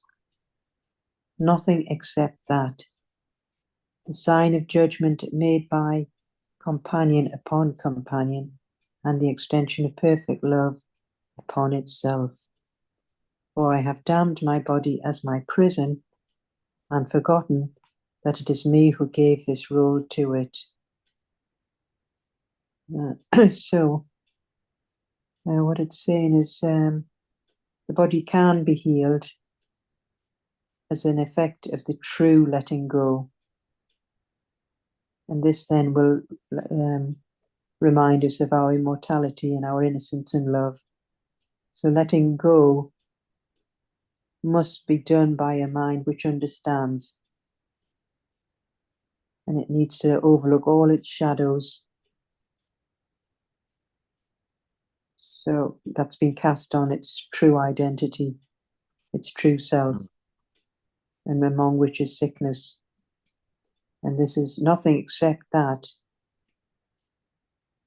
So what's that? Nothing except that. Sign of judgment made me. So we've condemned the body to a prison, and we've forgotten that we are the one who's given it that role. The separate person has anyway. It doesn't have to be that way. Yeah. So we must change our mind about the body. So yes, the body can be healed as an effect of true letting go. We've seen that there's many miracles that have happened. Yeshua did his miracles this way. Nothing wrong with that. Those you don't attach to the reality of the body. Let the healing not convince you that you're now a body. It convinces you. It should convince you that you're not a body. The reason why the body could be healed is because the mind is more powerful than the body. So the mind changes. The mind then affects the body because the mind is actually in control. So integral model, the mind controls the body, not the body controls the mind. That's the ego's thought system. Mind controls the body. You change your mind. The effect is healing in the body. And that convinces you, correctly perceived, that actually the change of mind was effective and actually that was a good thing. You change your mind in the right direction, i.e. you're you're heading in the right direction and keep going. So it's a signpost on the journey. It says, back to pure formless awareness of perfect love, away from the illusions of sickness and judgment that he mentions here, away from the misperception of your body as your prison.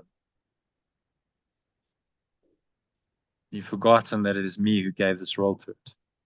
So we invented the body and we gave it the role of jailer to the Son of God, the extension of perfect love. We said, this will now be me. I'm going to identify with this because it's going to give me a separate self, which I want. But because I've identified with it, I now must suffer sickness, aging, and death, inevitably.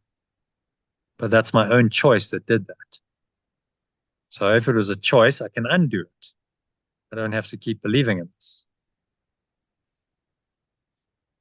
And that's the undoing that he's helping us to find. Okay, happy with number 3. Should we go to number 4? Yeah. What he has done now must be God's Son undone. What I have done as the mistaken extension of perfect love, I must now undo. But not alone, for he has shown away the prison's key, his holy sinlessness, and the remembrance of his Father's love. For I have thrown away the prison's key, which is my pure innocence, and the remembrance of my source's love.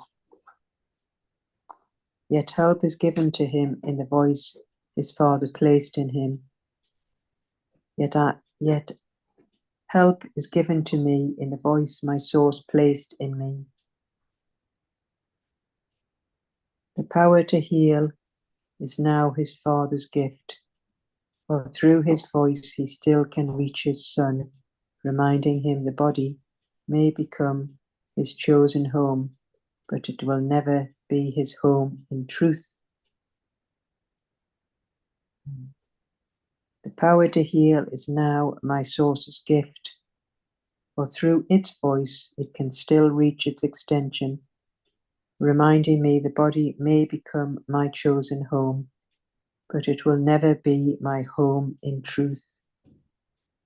And from the top, what I have done as the mistaken extension of perfect love, I must now undo, but not alone, for I have thrown away the prison's key, which is my pure innocence and the remembrance of my source's love.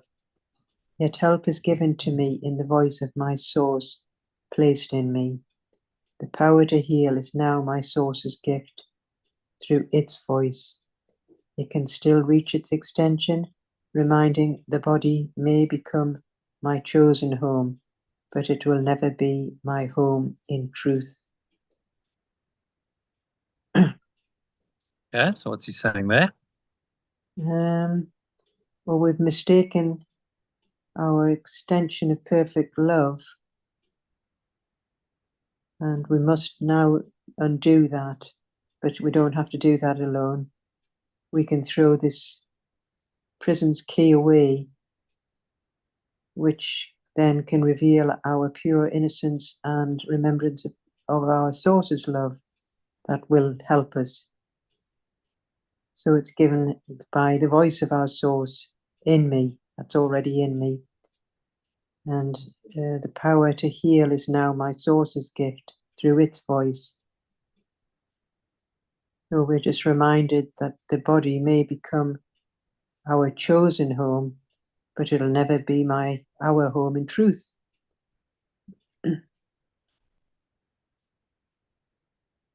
Yeah. Exactly. You must remember always, the body is not our home. So whatever happens to the body is not real. We don't really have to, even as we age on the physical level and the body degrades inevitably, it doesn't really matter because it's not our home. It's a bit like driving a vehicle. I always use that analogy. You drive a vehicle. The vehicle is not you. So the vehicle will age. The vehicle is not going to be the same after 10 years or 20 years or 30 years. You know, they age, they rust. Eventually, they get scrapped because they're no longer functional. No one wants them. What was new and shiny becomes old and decrepit and not used. So if you think that you're the vehicle and you design for the scrap heap, it's a disaster. But if you're the driver of the vehicle, you simply step out of the vehicle and you go, well, okay, that vehicle is no longer needed anymore. But I remain the driver. My identity hasn't changed at all. Then there's no problem, is there? It's just a vehicle, temporary. It's designed to get you from A to B in this world. Your body is designed to help you move around in this world, to have the experiences you need to have in order to awaken, to teach the truth, teach and to learn and teach the truth. That's what it's there for. It's not designed forever. It's just a vehicle. And at some point the vehicle will go, okay, it's not needed anymore. So ideally, if you really learn this teaching, then you don't need the body. When the body fails, you're at that point where you realize you don't need it. You're in the spirit and nothing else matters. And the body is just gracefully laid aside without any drama, no attachment left to it. And that's the way you want to die. It's like, okay, the body's done. I've mentally and emotionally let go of it a long time ago. So this is just the final releasing from it. And there's really no fear. There's no drama. It's a blissful, gentle release to let go of this old decrepit body, step out of it and realize that I'm just the eternal self that's always been the driver. And I don't need the vehicle. Then death is not to be feared. Death is a liberation from the delusion that you are a body and that you needed a body to live in. But that only comes with a lot of understanding, a lot of mind training to start understanding that. Most people are in denial of it. They're like, well, I'm a body, but then I'm fearful of death because obviously the body is going to die. That's obvious, even to the completely blind and ignorant. I mean, it's obvious the body's going to die. And the older you get, the more that seems to be the truth. So then if they don't want to accept the truth that you're not a body and that you're a spirit, then the only thing they can do is try and distract themselves and try and find some temporary comfort in the illusion. Very temporary, doesn't work, but that's all the ego can do. Because if it accepts the truth, then it wouldn't exist anymore. We're like, well, I don't exist as any kind of separate entity, and my miscreation of the body doesn't exist. So it's bye-bye ego. But it clings on. You see how it clings on to its misperceptions of its identity and the body and the sickness and the aging, and it makes it all real. And the mind suffers. These people suffer and suffer and suffer, particularly as they get older. And it's not necessary. Actually, your aging should be a joyful release. It's like, hey, I'm getting closer and closer to freedom. I'm in prison, but the prison, the release date is coming closer and closer. So bring it on. It's a celebration. But it requires a very different, you got to shift your perspective completely, turn it around from the egoic one to the spirit's one, to experience joy at death rather than sorrow and pain and suffering. Okay. Happy to go to number 5, last paragraph. Then there's a bit of a summary. Yeah. Distinctions, therefore, must be made between true healing and its faulty counterpart. Therefore, distinctions must be made between true healing and its faulty counterpart. The world of opposites is healing's place. For what in heaven could there be to heal? Healing belongs in the world of opposites. For what could there be to heal in the state of pure formless awareness? As prayer within the world can ask amiss and seeming charity forgive to kill, so healing can be false as well as true, a witness to the power of the world or to the everlasting love of God.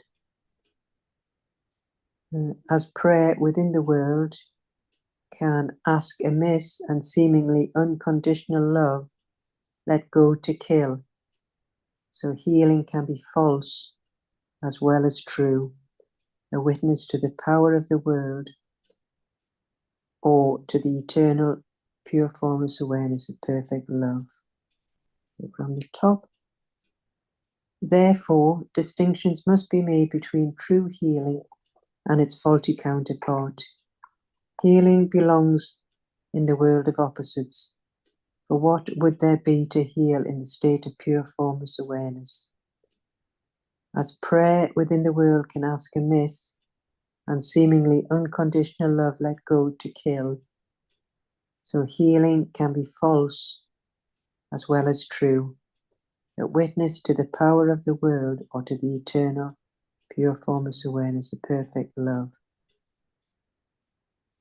So it's just saying we need distinctions. Distinctions must be made between the true healing and its faulty counterpart, the ego. So Yeah. healing. So if we just try and heal in the body, in other words, and the healing is all about the healing of the body, that's faulty because there's no healing of the mind. There's no genuine healing. So you could look at the entire medical model, medical system as false healing because it focuses primarily on the body, healing the body. Okay, you've got a condition, sickness, illness. We'll try and heal that, but not really healing the problem, which is in the mind. Even psychiatry, which is about trying to heal the mind, they take a brain-based approach. They say, well, it's actually about the biochemistry of the brain and the body. So let's manipulate that with drugs, and we'll change your state, and that's gonna somehow fix the problem. But actually, the problem is an internal one. The problem is a problem of thought and belief. You're believing incorrectly, so you must change your mind. The drug's not going to change your mind for you. In fact, it just numbs you out, and it stops the awareness that would allow you to have a change of mind. It's not really helpful for healing at all. It just masks the symptoms. So this is the false healing of the world versus the true healing of the mind. And never the twain shall meet. They will not reconcile. I saw that. I went into the medical system briefly. We tried to do some meditation in a mental health hospital for a couple of months for the staff, not for the patients. And they weren't open to it because they actually didn't want true healing. The system is not a healing system. It's a sickness system. So my conclusion at the end of that experience was the entire system's got to go. You can't make the false into the true. You can't reconcile these. That system has to go because it's not a healing system at all. It's a sickness system designed to perpetuate the sickness. And a new mental health care system needs to be introduced that is designed around these principles, around the principles of genuinely healing the mind. And the physical then follows. Okay, so if you want to read the summary of this. Yeah. Prayer is enhanced by aids and witnesses that ease my journey, bringing comfort and hope. Healing as a symbol of letting go's strength is an important aspect of this. It signifies a change of mind about the goal of prayer, emphasizing the connection between inner transformation and external manifestations. It's just about the prayer and its enhancement of aids and witnesses that will ease the journey to let us go, let it all go, and find our true inner transformation.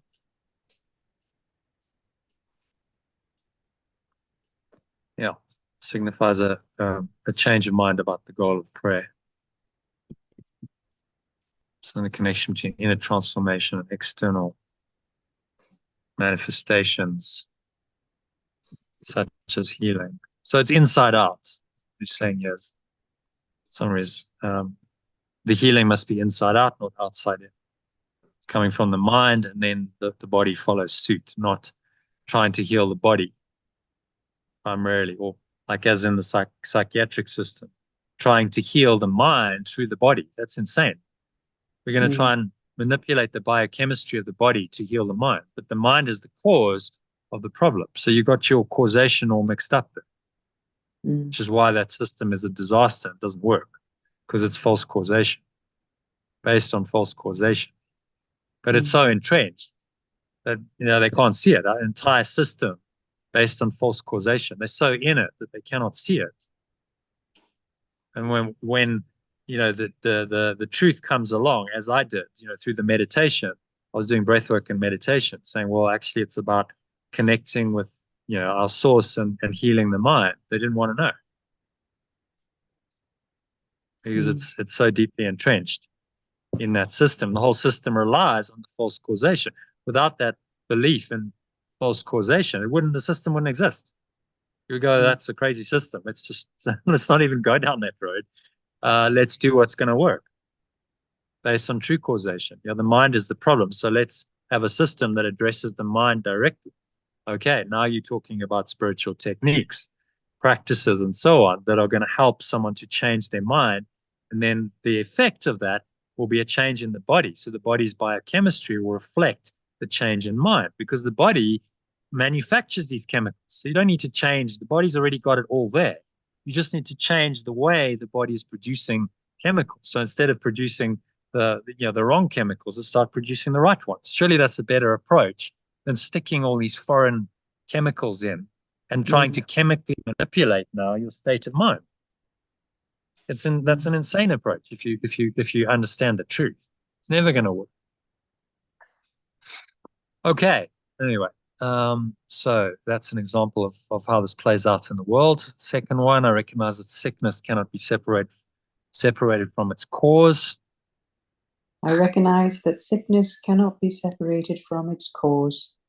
It is a reflection of negative thoughts, a physical manifestation of inner turmoil and unforgiving attitudes towards myself and others.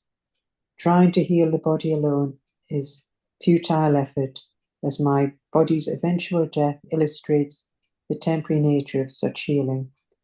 My body's ailments stem from my failure to let go of the sins I perceive the extension of perfect love has committed. I was just saying about sickness cannot be separated from its cause.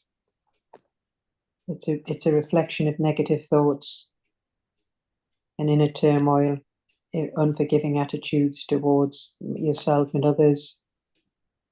Yeah. And so trying to heal the body alone is futile. So, because death will eventually come anyway. So you haven't really healed anything. The mind is still, the mind that thinks it can die is still sick.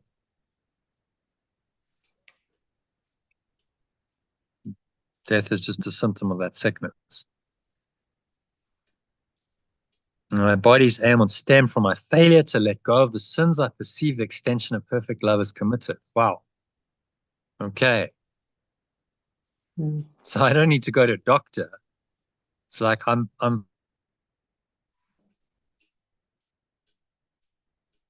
failing to let go here. So let me focus on letting go of those. Those are the real problem. If I let go of those, then I release my mind and the body follows suit. Go to the cause, rather than trying to heal things at the effect, heal the cause. That's what radical means. It means go to the root of the problem. And why is it in this world that radical is considered dangerous?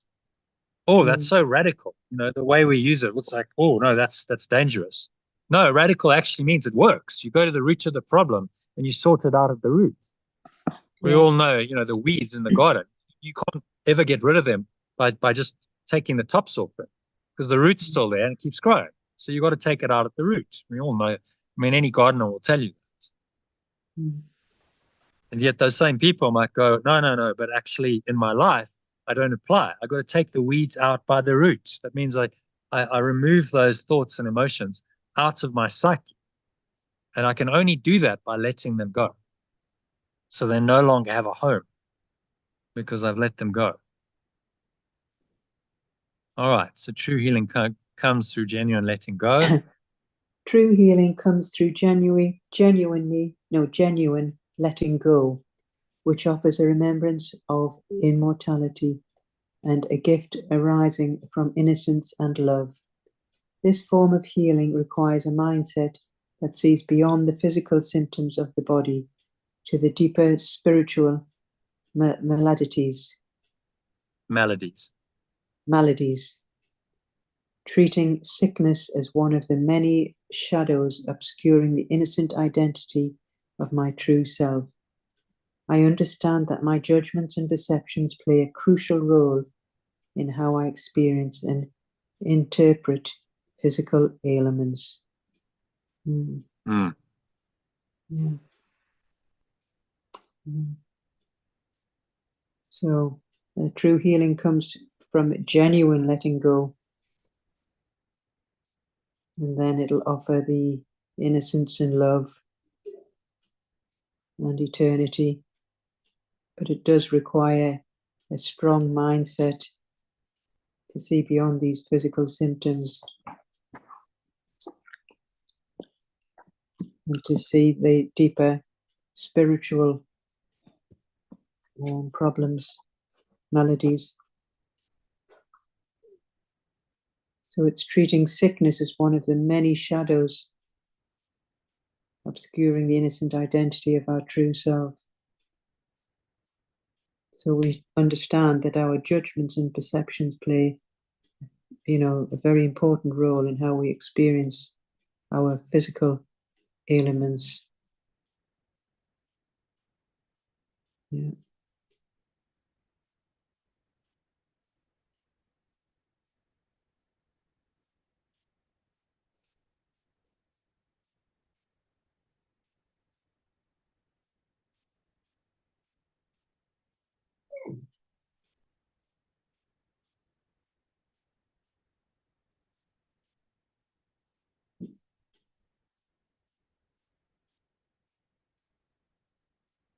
Elaine, are you there?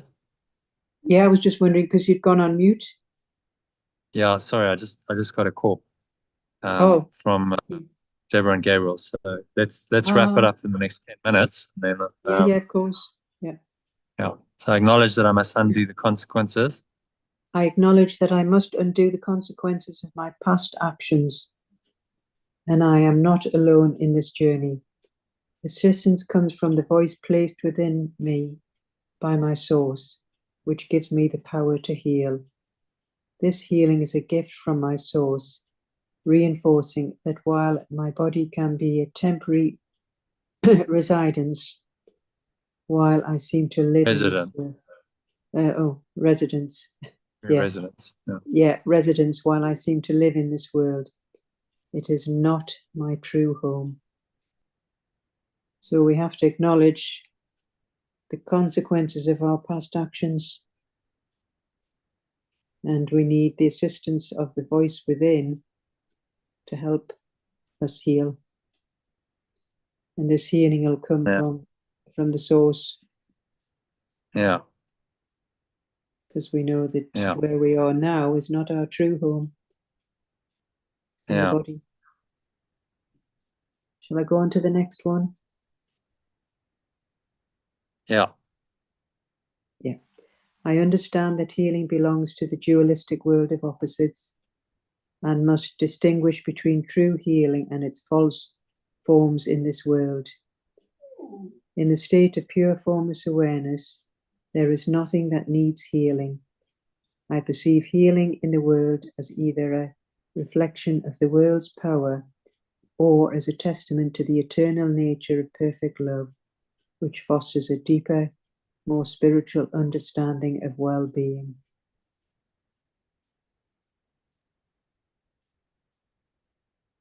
So it's just thoughts on that? Yeah, it was just you decide from this dualistic world, which are total opposites, which one you decide your healing's going to come from. So, yeah. There's little things. There's true healing and then there's false healing. False forms in this world. And it's not actually that difficult to see the difference.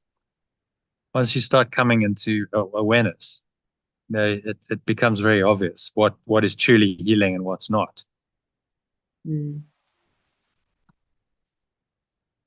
So that example I used of the medical industry, and particularly the psychiatric part, because they're dealing with the mind. But it's so obviously false and doesn't work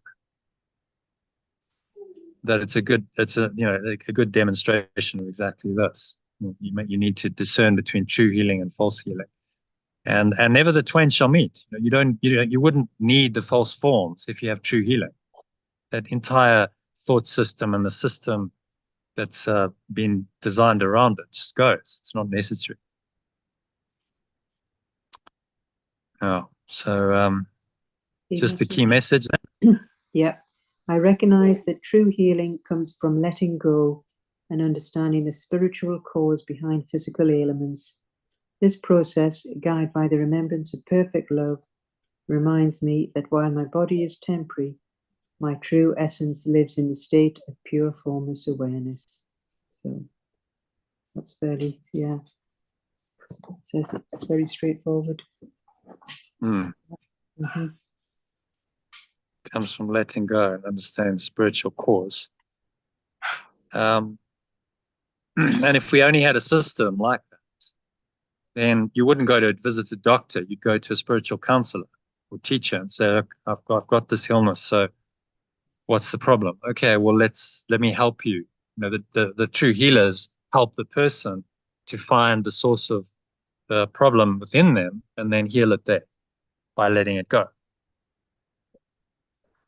And then the physical just resolves itself. Maybe as part of the approach, they might temporarily use magic. As he says, sometimes the person is so resistant to Vedwanment that they need some magic just to reduce their fear. That could be then part of the true healer's approach. But ultimately, they're trying to heal the person's mind, not their body.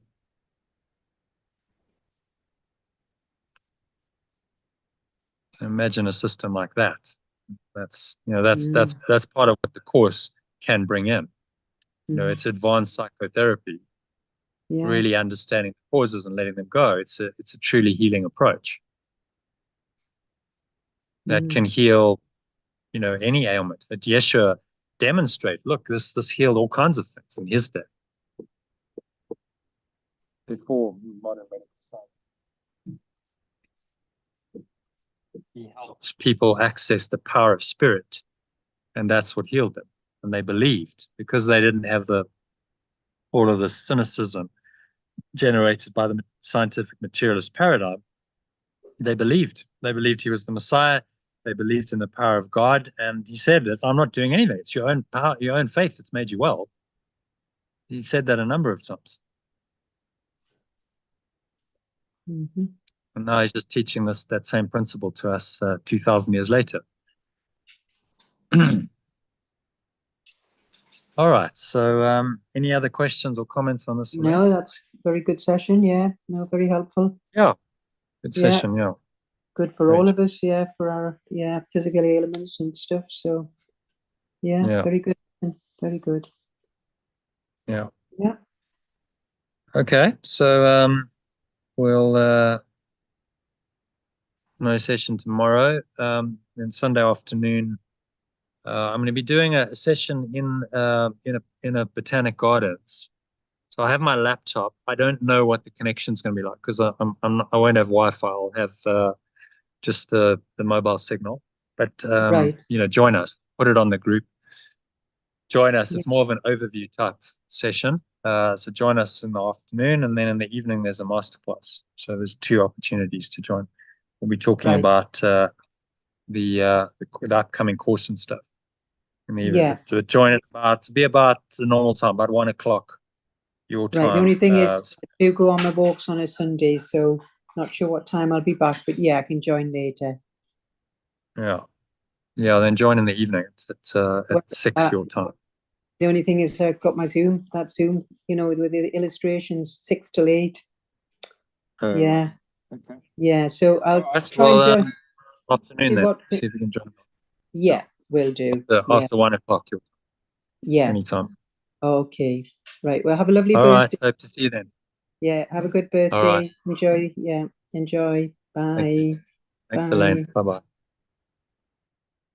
Okay. So that's a wrap for today. Thank you to Elaine for joining. As always, if you enjoyed the session, then why not join us for that masterclass I just mentioned, Sunday evening, 6 o'clock UK time, 8 p.m. SA time, to find out more about Course in Miracles, how you can study it in a very disciplined, systematic way using the Art of Letting Go course, which is a 6-week introductory course to the 1-year Art of Letting Go program. We're starting that again next month in February. So go to VAOLGTHEAOLG.com to find out more, register. It's a completely free masterclass, and I'll take you on a journey. The masterclass itself is very healing. It's just a start really of a whole fundamental mind and life change process that's designed to heal the mind of the sickness of the ego. You can also get some of the material I showed you up front on Telegram. So go to lifebuild.com, it's lifebuild.com. Sign up to receive the messages that I showed you on email via Telegram. There's a daily quote, there's the daily lesson, my commentary on it, and you get meditations and breath breaks as well. And finally, if you haven't already subscribed to the channel and you like this video, you like to receive notifications whenever I go live, which is 6 days a week, then hit the subscribe button and YouTube will notify you whenever I go live. So that brings the session to an end. Thank you very much for joining me for today's session, live or in recording, and take the next step. Sign up to the mailing list, to the Telegram list, join us for the live masterclass, hit the subscribe button, or all of those. Hope to see you soon on the inside. Namaste, which means the true healed self in me acknowledges and honors that same true healed self in you. Peace.